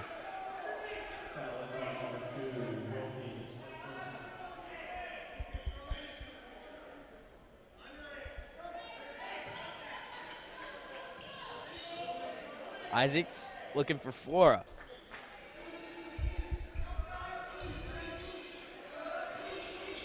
Hornets half-court offense so far this year has been pretty good. They haven't been able to make a ton of shots off of it, but they're able to create stuff. As Wilson blocks Isaacs, and he's going to take it all the way up himself. A fadeaway jumper, good, off the backboard by Tyus Wilson. And when you have a star player like that, the whole goal is to force them to have tough shots, and they've done a good job of that tonight, but a timeout. No, that was a travel called by Byrne. And not sure, I mean, he was just spot up shooting, and he made the three, so, but it's not going to count. It'll be Sterling ball. Isaac's putting pressure in the front court. And then Burns puts some more pressure. Ball is on the ground. The hustle by the Hornets right now is unmatched by Sterling. And Isaacs goes up for the layup. No foul call.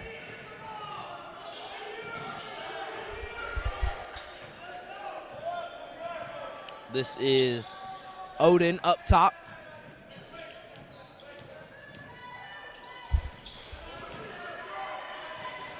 I saw a little play there from Brayton Gray. I love how he can guard on the perimeter. He has length and he can play well in the paint, but he does a good job. He had a good breakdown there, stopping in an open three, and we saw him play on the perimeter last night as well, but he plays good defense just about everywhere on the court. So checking in for the Hornets will be number 33, Josh Dessenberger, and number 22, Floor, checking back in.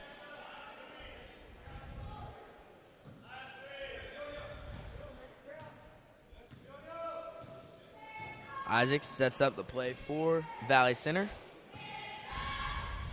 Byrne drives in, off the backboard, no good on the shot. And then a great play by Byrne. He left it because he thought it was out of bounds on Sterling, and they're going to call it the opposite way. The Hornets can't get a break with these refs tonight. And Isaacs, with his long, lengthy arms, knocks the ball out of bounds off the inbound. I like the intensity and pressure that the Hornets are playing with tonight.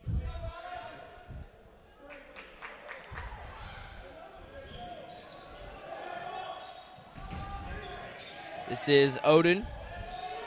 Pressure by Flora on Myers. Myers driving down the lane, gets it to go over Dessenberger. That ties the game up at 20. Hornets need to start getting something going on offense. Isaacs trying to make a move on Odin.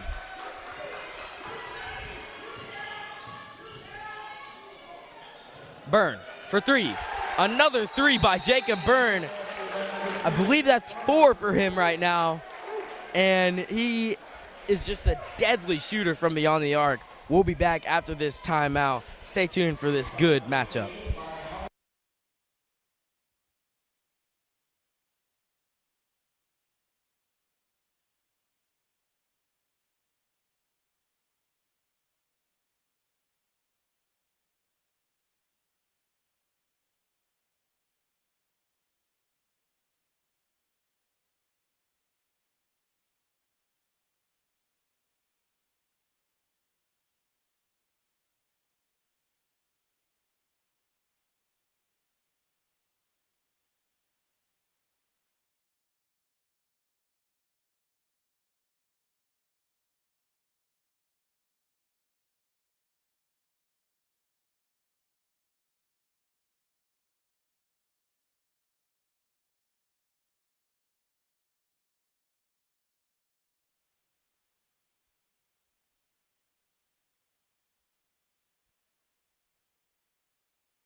Coming back after that timeout, it'll be Sterling ball underneath their own basket.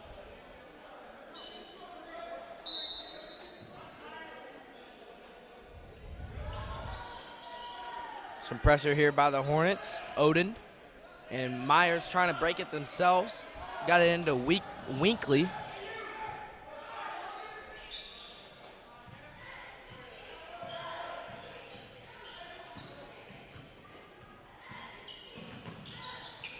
A dribble drive offense right now from the Black Bears, and no good on the shot by Wilson. Good defense by Marion Pons right there. 1:05 to play in this first half. Well, typically Dessenberger is going to be the guy in the paint who's going to force a tougher shot from Wilson, but he didn't have to be there, and still good defense by Marion Pons to force a tough shot without a big man behind him.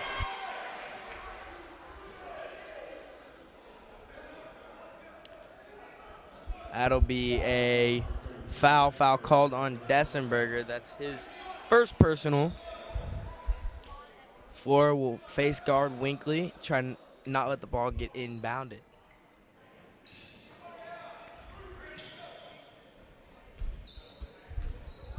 Here's Myers and the Sterling Black Bears. Sterling definitely looking, or possibly looking, to get the last shot off here of the half, because that can obviously be a huge momentum changer going into the locker room. Hornets still have a 3-point lead. Picked up his dribble was number 23, Weigel, and it'll be a foul called on Pons. That's his second personal. 17 fouls, shooting a 1-and-1 is Tyus Wilson for the Black Bears. Braden Dalrymple, number 5, checks in for Valley Center.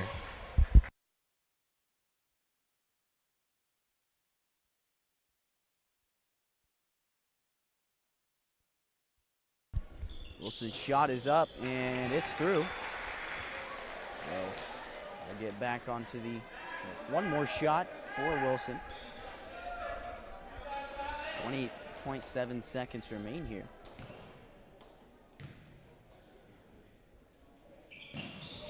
Second shot is up and good, cuts the deficit to 1. And Hornets will slow it down, looking to get the last shot of the half.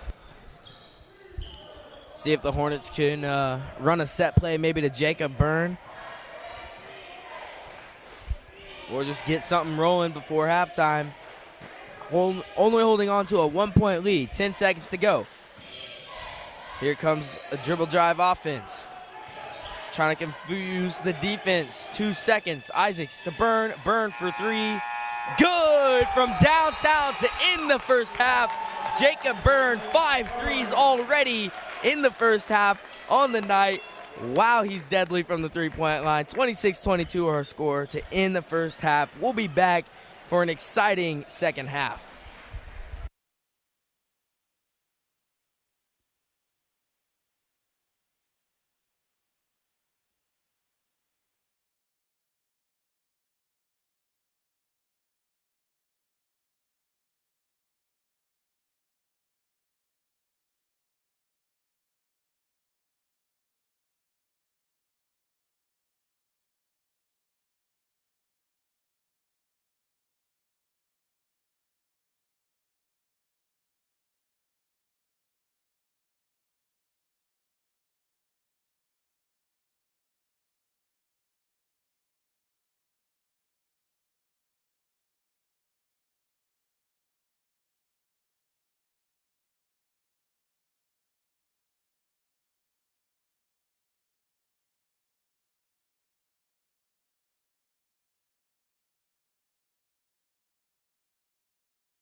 Last year they did a pretty good job of it as Byrne for three. Another three to go. Here comes a dribble drive offense. Trying to confuse the defense. 2 seconds. Isaacs to Byrne. Byrne for three. Good from downtown to in the first half. Jacob Byrne, 5 threes already in the first half on the night.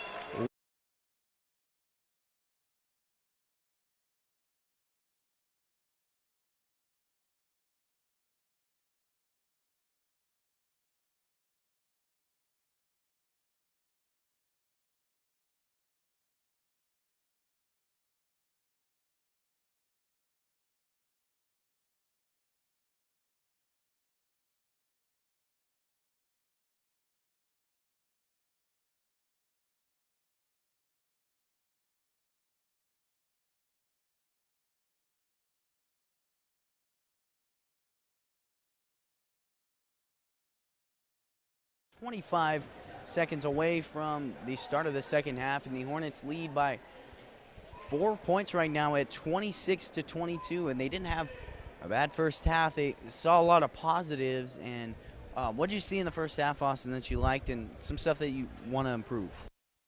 You know, in the first half, it was kind of the Jacob Byrne show on offense, hitting a bunch of threes. You know, other players were getting involved, but Jacob Byrne has just been deadly from the three-point line this year, and in these first 2 games, and teams are going to start picking up on that, so players are going to have to start stepping up. Isaacs hit a 3 of his own. Phillips had the first 8 points for the Hornets, so there's a lot of scorers on the team, but they just haven't been able to execute, haven't been able to open up some shots, and Byrne's just kind of been taken over from three-point land, but their defense has right there, they kind of gave something up, but their defense has been pretty good all year, and it looks like they just switched to a zone defense. Not sure why Coach Unruh put that in at halftime.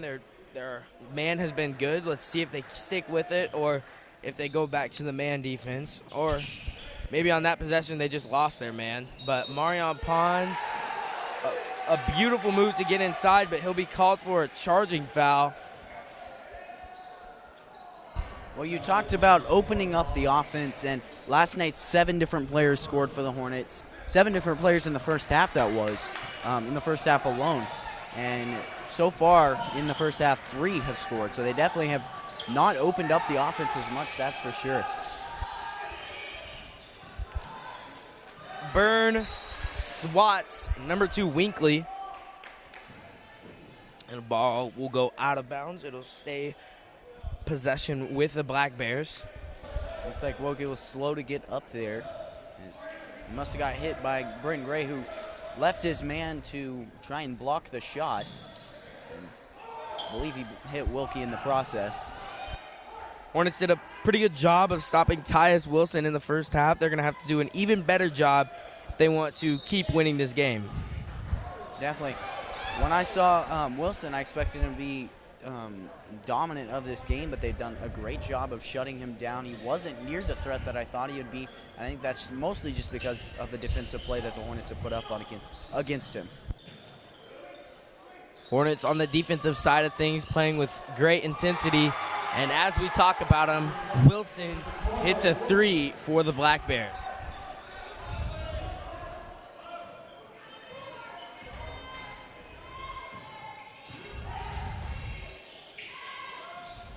Isaacs in the corner, out to Phillips. He'll step into a shot off the back of the rim, rebounded, fought for by Gray and a couple of Black Bears. Ball goes out of bounds, and not sure what the ref saw there, as she pointed like it was going to be Valley Center's ball, and then she switched it up, saying that it was Sterling ball.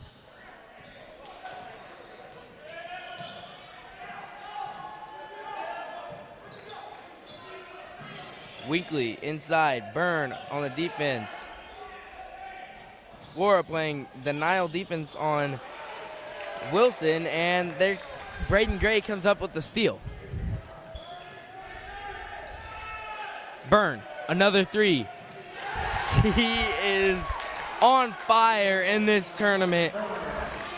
That's 11 threes in this tournament so far for Jacob Byrne. Well, that's the thing. They have designed plays to get Jacob Byrne the ball, and rightfully so. When he touches it, it rarely doesn't go through the hoop. It's almost always through the hoop, and we saw that at the end of the first half. He was a mile back from the three-point line and still swooshed it. Didn't even touch the rim or anything. He has a knack for shooting around the three-point arc and makes it pretty obvious. Isaacs, short jumper, off the mark, rebounded by Wilson. And Braden Gray, maybe if he would have stuck with that, could have gotten a steal, but he ran back to set up a defense that the Hornets are running. They went back to man, and Wilson hits another three for the Black Bears. Hornets only lead by, or excuse me, now that lead is a 1-point deficit as they change the score late.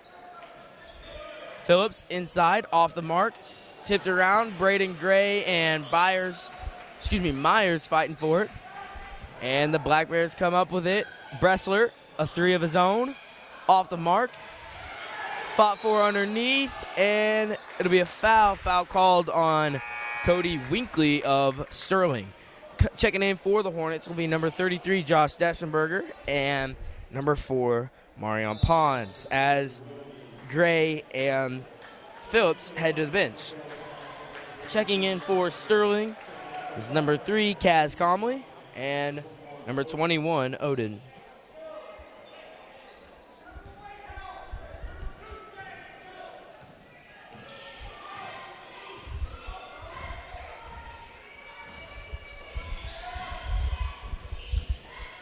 Hornets setting up offense.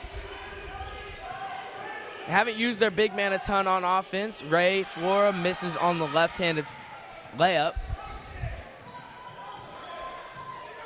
You'd like to see some more inside-out play if you're the Hornets. Get the ball into Dessenberger, see if he can make a move inside and or pass the ball out. That'll be a foul called on number 22, Flora.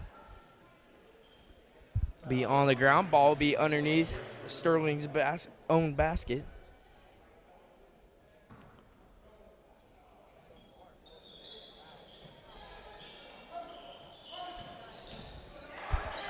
Another three by Wilson. Short. He gets his own rebound. Goes up for a two. Rolls in. So after having a fairly quiet first half, Tyus Wilson is coming out in this second half as they're going to get Sterling on a foul as Isaacs was driving in the lane. Isaacs will be shooting 2 for the Hornets.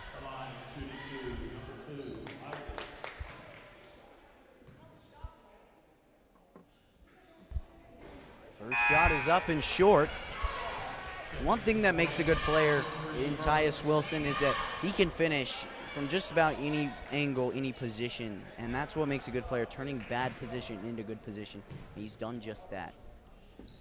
The Hornets have played solid defense against him, but what can you do when he can score from just about any position on the floor? No good on the three by Odin. Pons skies high for the rebound. Pushing it down the floor are the Hornets. Isaacs thought about the three.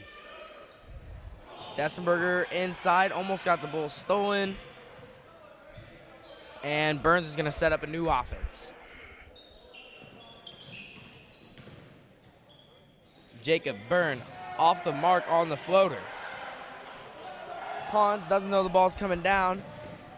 Transition offense by the Black Bears. Ball goes out of bounds, and it'll be Hornet ball. Checking in for Sterling is Bressler. And Isaac brings it up the court for Valley. Great pass, and Byrne another three, good. Jacob Byrne is just lights out from three-point land. I love the selflessness there by Mason Burns. He understood that, yeah, while he could probably make that three, it's a much more high percentage shot if you get the ball into the hands of Jacob Byrne. He did exactly that and gave Byrne the 3. And that's team play right there. Gave up the points and got his team the points rather than himself. You know, one of the big things in basketball is just feed the hot hand. And Byrne has been the hot hand this tournament, and the Hornets are finding open shots for him, and he's able to knock them down almost every time.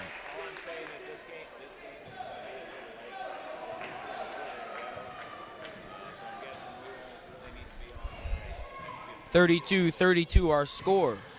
Pons up top, and he'll travel. Trying to find Braden Gray off the pick and roll. Can't get it to him, and he turns the ball over.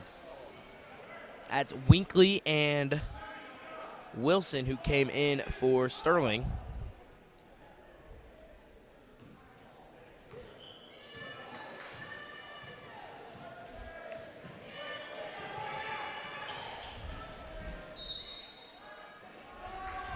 And they're going to get Burns on a blocking foul. So he doesn't agree with that call. Phillips checking in for Pons. Phillips does have 3 fouls, so he's got to be somewhat careful with 2:21 left in this third quarter.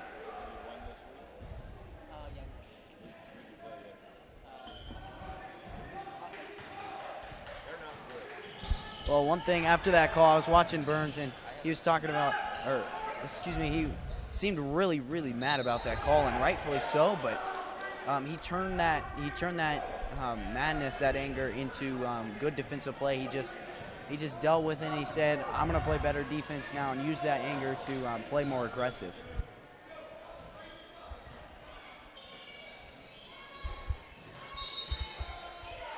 It'll be a foul called on Braden Gray as he was trying to get position on the inside.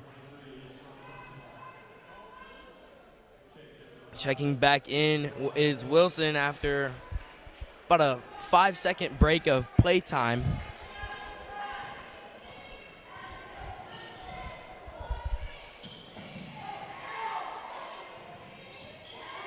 Wilson, turnaround jumper, off the mark. Braden Gray goes up for the rebound. Outlet pass to Burns. Pushes the floor. Jacob, Byrne, another 3 off the mark. Isaacs, the rebound. He'll miss on that. A lot of contact inside. Isaacs going to slow things down for the Hornets. Under a minute and a half to play in this third quarter.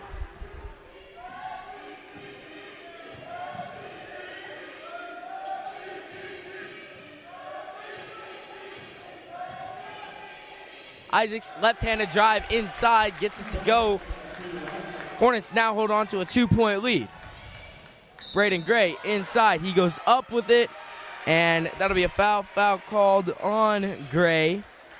Going to the line, shooting 2 is number 10, Myers, excuse me.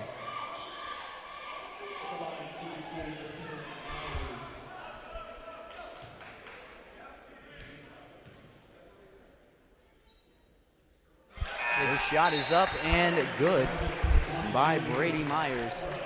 And Josh Dessenberger checks in for Braden Gray, and then Ray Flora in for Mason Burns.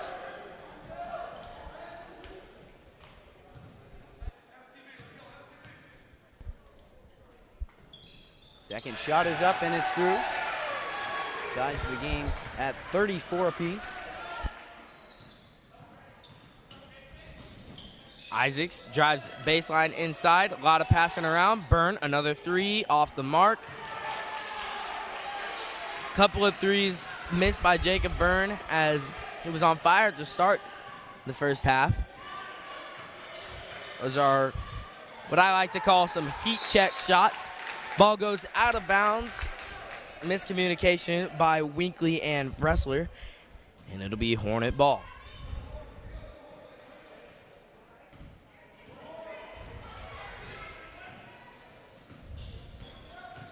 Phillips around the corner, left-handed floater, off the mark. And that's a really awkward angle to finish from. That was a good job by the defense to force him out of position. Obviously, you're trying to drive directly to the bucket, He had to take a really hard shot that he missed. 10 seconds to go in this third quarter. Sterling, a jumper, off the mark. Phillips with the rebound with 5 seconds to go. He's going to go up for the three, and looks like he may have got fouled, but no call. See, in the third quarter, we have a tie ball game at 34 going into this fourth quarter. Caleb, what do the Hornets need to improve on to pull this one away? I think just playing tighter defense and making more shots is really the biggest thing I see. They're doing a decent job defensively, just maybe putting a little bit more pressure to force some more turnovers, that kind of thing. One thing I really noticed, and I've heard Coach Unrau talk about this quite a bit, is jump shots. And I know that he doesn't like jump shots unless it's against him, because he talks about how at the high school level, it's either layups or it's three-point shots, and that's very correct. Teams, you see it in the NBA, jump shots quite a bit, but that's because they consistently practice that, and that's not something a lot of high school teams practice. So I've seen Tyus Wilson, take quite a few jumpers. So I think if they continue to force those jumpers, those low percentage shots for a high school student, then they can continue to dominate on the defensive side. But offensively, just making more shots, they're getting good opportunities, and Jacob Burns slowing down quite a bit there late in the third quarter and making shots, finishing, that kind of thing. And one last thing, the fouls. There have been some fouls that the Hornets certainly haven't agreed with, and rightfully so, but they just need to keep a level head and understand that those calls aren't going to change. They just have to accept them and keep playing. Pons and Phillips both have 3 fouls for the Hornets.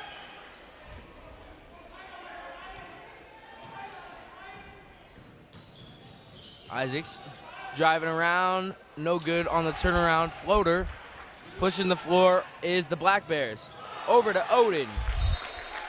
Out of his hands, ball goes out of bounds. Hornets regain possession. They're going to look to slow things down, maybe run an offense.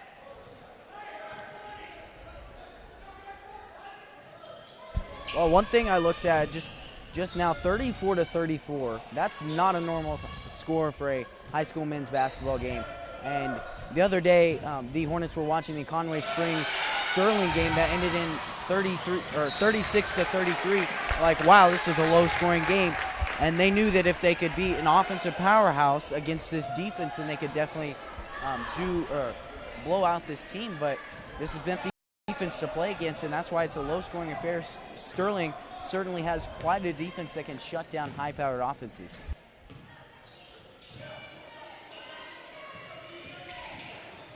The pick and roll from Isaacs to Dessenberger, and they're going to call that goaltending as Tyus Wilson looked like he got a piece of the ball, but he mostly got the backboard. And they're going to face guard Wilson, Phillips, and Pons. Making things tough on Sterling are the Hornets. Winkley, an open three, short, rebounded by Pons. Up ahead to Isaacs. He thought about the three, and he'll be called for a double dribble. And I'm not sure I saw a double dribble, that's for sure. As it looks like he just stared someone down and then started his dribble, but got to live with the calls. As you said earlier, Unrau has stressed to this team, there's going to be calls that don't go your way. You just got to battle adversity and keep on playing the game. Hornets holding on to a 2-point lead here in this fourth quarter. Inside, Wilson out to Weagle, no good from three, and Pons another rebound. Isaacs transition three-pointer, thought it was going in, and off the mark, but that'll be a foul called on number 12, Wilson. That's his first personal, and Hornets will have the ball underneath their own bucket.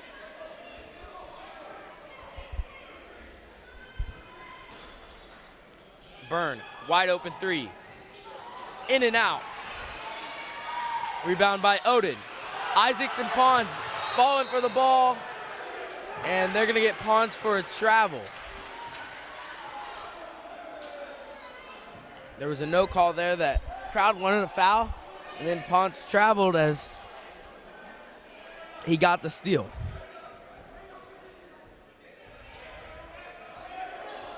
Hornets setting up their press.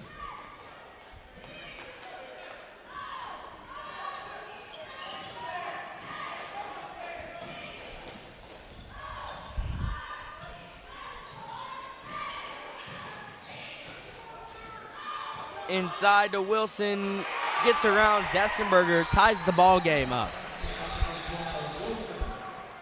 And I said it, and I'll say it again. When you can score from any position on the floor, you're unstoppable. Tyus Wilson has scored from every awkward angle that you possibly can, and it's tough to stop a guy when he can do that.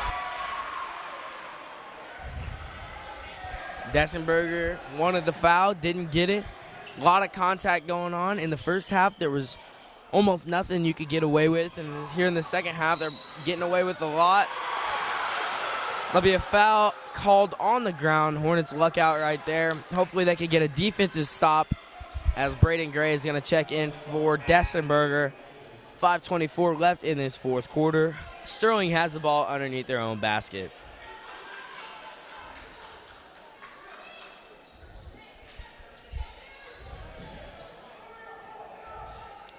A long three, good from Wilson. So here in the second half, Tyus Wilson, who we knew was going to be a threat for this Sterling team, he's come alive. Isaacs inside, and they're going to get another goaltending call on Wilson as that ball was about to go in the hoop, and then he hit it out. That was pretty obvious right there. Checking in for Valley Center, number 3, Burns, as Pons will head to the bench.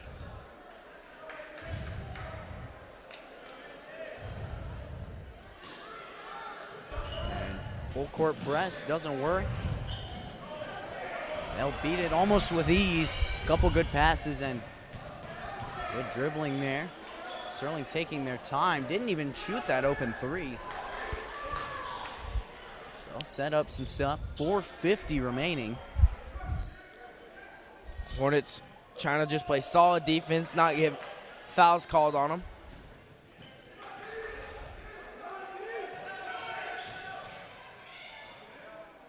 Odin, step back three, good from downtown. Now it's a 4-point ball game. Hornets got to get something rolling on offense. Only 38 points in this game. Byrne loses it. Bressler down, and he'll be fouled by Isaacs. Cody Bressler going to the line, shooting 2 for Sterling.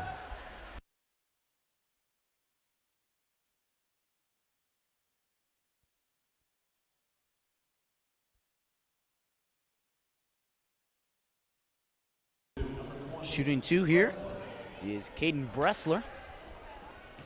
4:19 here, and the Hornets trail by 4.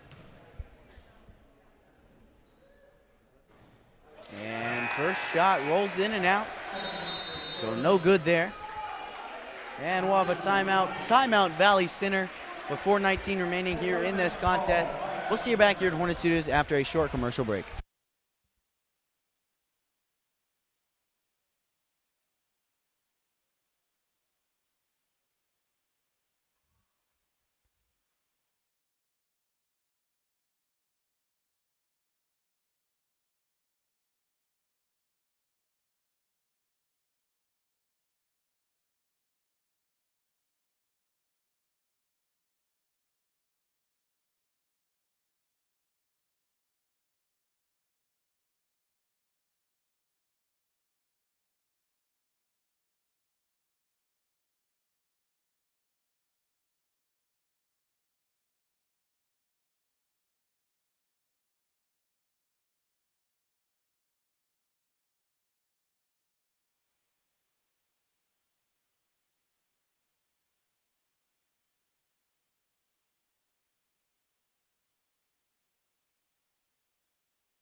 Back here at Hornet Studios after that timeout, Cody Bressler going to the line, shooting 2. Second shot here from Bressler. It is up and through, extends the lead to 5, and the Hornets are looking to put their some needed offensive points here.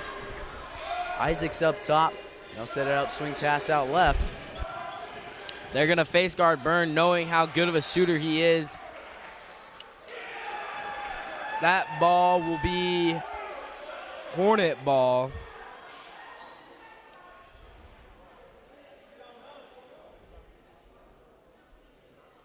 Refs have a conversation about it, and it'll stay with Valley Center.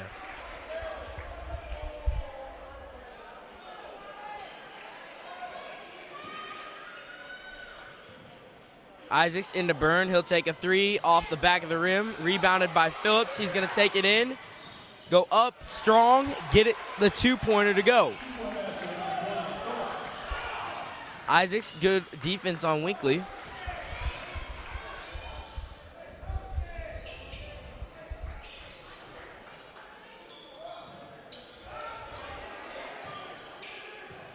Inside, Wilson. No good on the 2. Ball gets tipped around off the foot of Flora. And it'll be Sterling ball.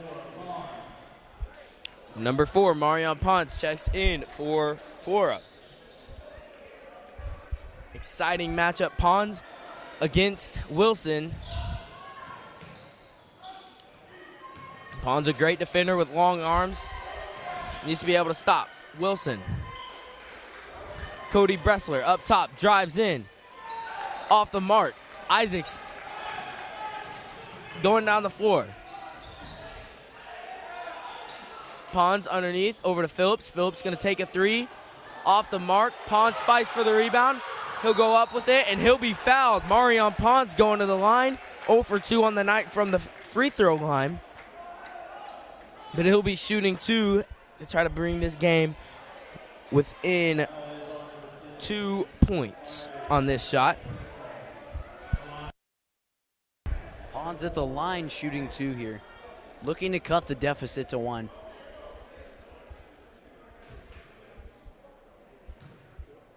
He's 1 of 2 earlier. Or 0-2 earlier, excuse me. This is his first.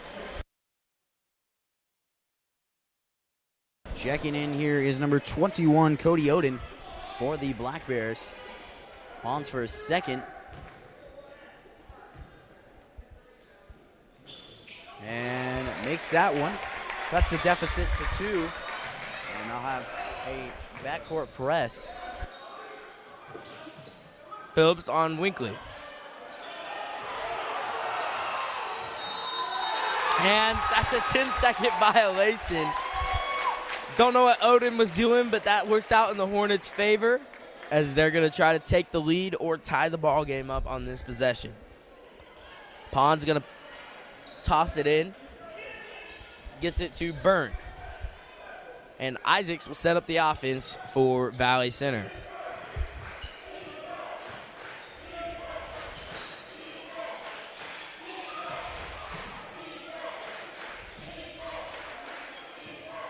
The Hornets are taking their time because they have plenty of it. They're only down 2 here with 2:35, and they're just looking to score here, turnover there, and that could be huge. They need to play good defense here. That's Wilson, a quick shot from 3, off the mark, rebounded, tipped around. They're going to get Braden Gray on a foul when Oden had the ball. At the scores table is Josh Stetzenberger. That's Gray's 3rd personal with 2:23 left in this 4th and final quarter. Oden will be at the line shooting 1 and 1, excuse me. Timeout called by Sterling. We'll be back when play resumes.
2:23 here in the fourth. First shot of a 1-and-1, and race around the rim. Dessenberger with the rebound, and they'll set up the offense. Out to the corner for Byrne. And swing pass around to Phillips, finds Pons. Three-point shot, and he misses it off the back of the rim. And that will go in favor of Sterling. You don't see Pons shoot too often, but when he does, he's got a chance of going in every time. Definitely. You talked about how he's kind of the guy who does the dirty work, and that's kind of his thing. He doesn't really shoot much, but he does get boards, he does get steals, and does just about everything else. Inside to Wilson. 4 players on Wilson right there. Great help defense from Isaacs. He gets a steal. Ball gets moved around. Phillips drives baseline, tries to pass it out, and Winkley's going to steal it for Sterling.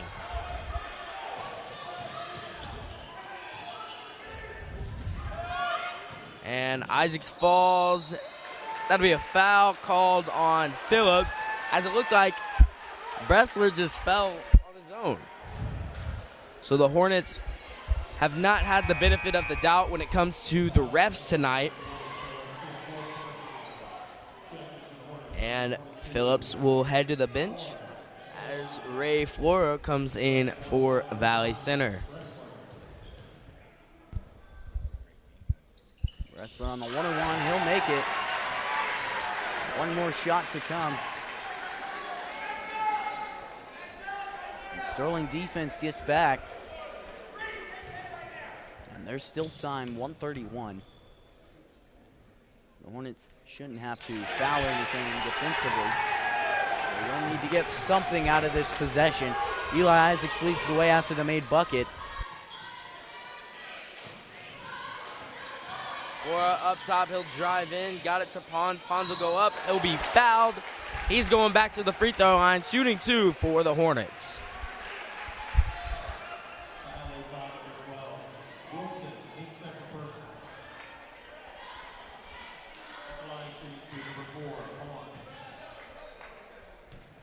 Pons with his first shot. It's up and off the back of the rim. Nothing there. Gabe Phillips checks in for Joshua Dessenberger. I believe this is the first time this game that we haven't had Dessenberger or Gray on the floor. Shot is up off the back of the rim and boarded there by Sterling.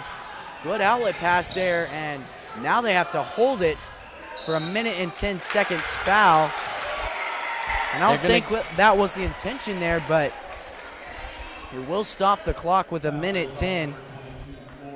Ray Flora's second foul. So look at the fouls. Hornets have committed over 10 fouls and just 5 for Sterling. Winkley's first, off the mark. Minute 10 left. Josh Dessenberger checking in for Marion Pons.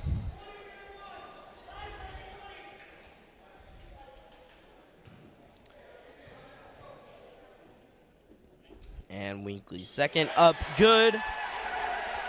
It's a 5-point ball game with a minute left. The Hornets got to get a quick point to get things under control, as the momentum is totally with Sterling. Byrne, a corner 3, off the mark. Rebound tipped around, and it'll be Cody Kessler, and he'll be going to the line, shooting 2, excuse me. You've said it, I've said it. There's a lot of time in basketball, and there's 55 seconds right here. The Hornets have a chance to do something big, but they are down by 5, and at this point, it's a necessity if they want to win the game to get points on this next possession. And we'll be back to the action in just a minute. And I'm Caleb Rose, joined alongside Austin Clash, and we'll see you in a minute.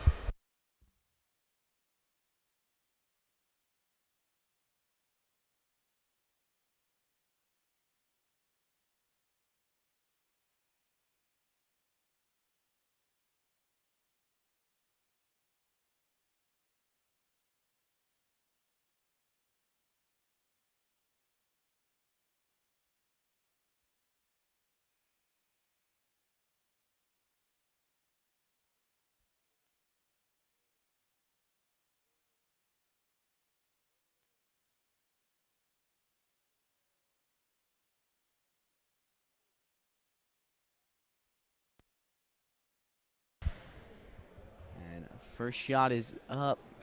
Off the mark there. Hope keeps staying alive here for the Hornets.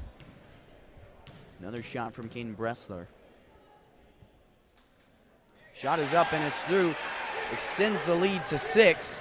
And the Hornets need something big here. Eli Isaac runs the point. Looking for a kick-out pass. Tries for the 2. And bucket does not go in, but he's fouled. We'll see 2 shots from the free throw line. The Hornets just have not been able to put the ball in the hoop tonight when it comes to floaters, layups, you know, jumpers. You talked about it earlier. There's not been a lot of jumpers that go in high school basketball as Eli makes his first free throw and Pons will check in. I like what Coach Unruh is doing. He wants Josh Dessenberger in on the offensive possessions and Pons in on the defensive possessions. But like I was saying, the Hornets just have struggled to get the ball in the hoop. Except for Jacob Byrne, who has been quiet this fourth quarter. Isaacs is going to foul.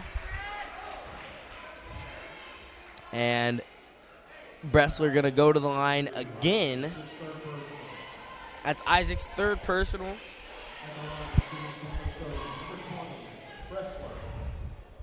Bressler to shoot 2 more. Here's his first. It's up and through. 6 points. Remains the deficit with 40.9 seconds. Shot is up and Pons grabs the board. Good outlet pass to Isaacs and he'll drive left side. Good help by Wilson. And Phillips looks to kick out to Flora. Does just that, finds Isaacs on the left side. Looking around, finds Byrne. Might be trying to get him a 3. He'll drive in and be fouled in the process. That possession took a lot of time up. Went from about 40 seconds to 20 seconds. And Hornets down by 6. Jacob needs to hit these free throws because these are points that come with no time. And so these are relaxed points. If you can get points with not taking any time off the clock, that's always a better and ideal situation. Byrne knocks down both, as he usually does. Coach Unruh is going to call a timeout, down 4 with 20.9 seconds left. Stay tuned for an exciting finish here on Hornet Studios.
Coming back onto the floor after that timeout, it'll be Burns, Flora, Isaacs, Pons, and Phillips.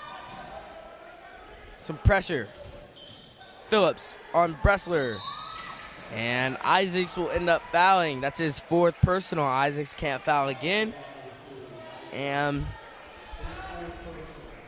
Bressler will be at the line shooting 2. And Bressler with his 4th set of free throws in the 4th quarter. The past 4 defensive fouls have been on Bressler. First shot is through, and he is hitting him, that's for sure. He continues to hit shots and keep this deficit alive. Shot is up, and it's through again. 6 points here. Isaacs brings it down. Byrne, 4 in the corner. Good for 3. Another timeout. Flora just made things interesting as it's a one-possession game with 11.6 seconds left. Hornets need to deny the inbound pass, and if you're Coach Unroute, you cannot let them get the ball, but if they end up getting the ball in, Sterling you have to foul immediately.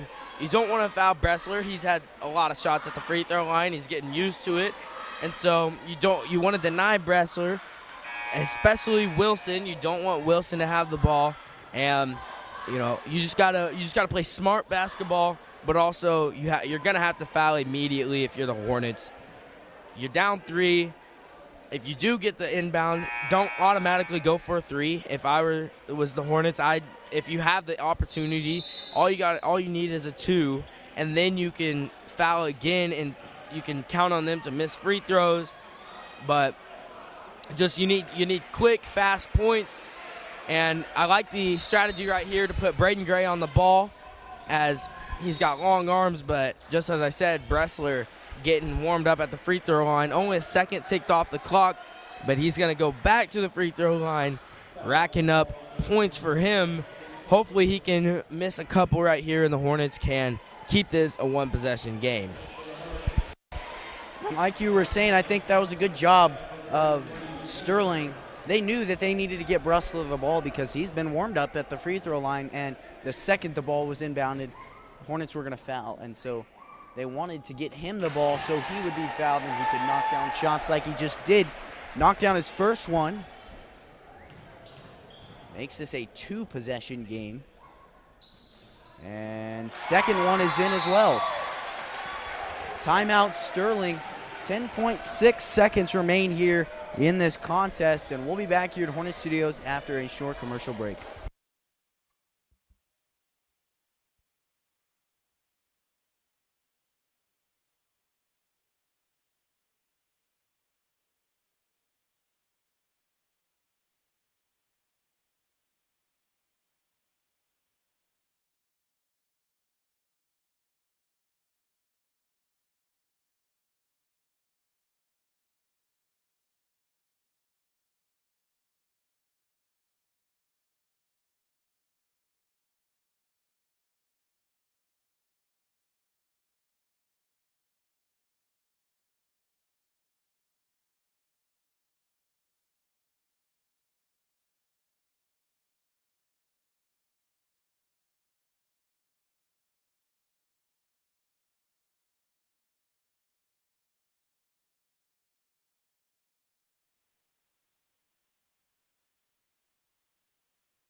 .6 seconds remain here.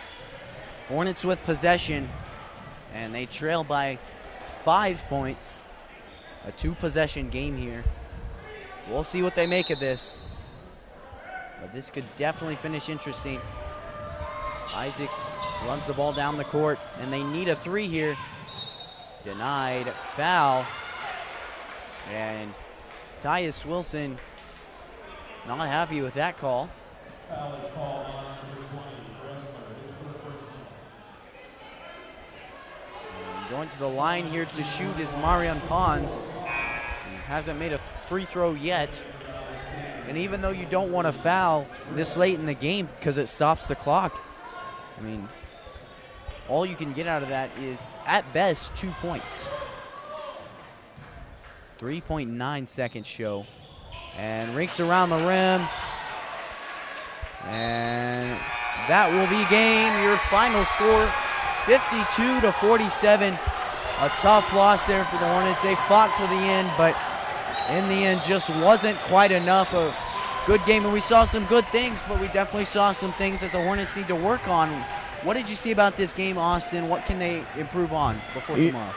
You know, the Hornets have struggled so far in this tournament.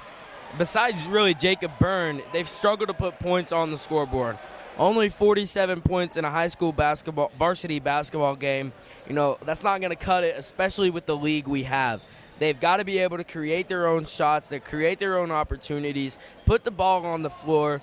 And also, I think the offense has to start getting rolling with using the high-low technique and getting it inside, passing it back out. You can't rely on three-pointers all the time, and that's what the Hornets have really done today and through this tournament is they've relied on three-point shots. They have to be able to hit those jumpers, like you said, or be able to get inside if they really want to become that elite team that they think they can be. And, none of us doubt that they can be a great team, but, Sterling, credit to them.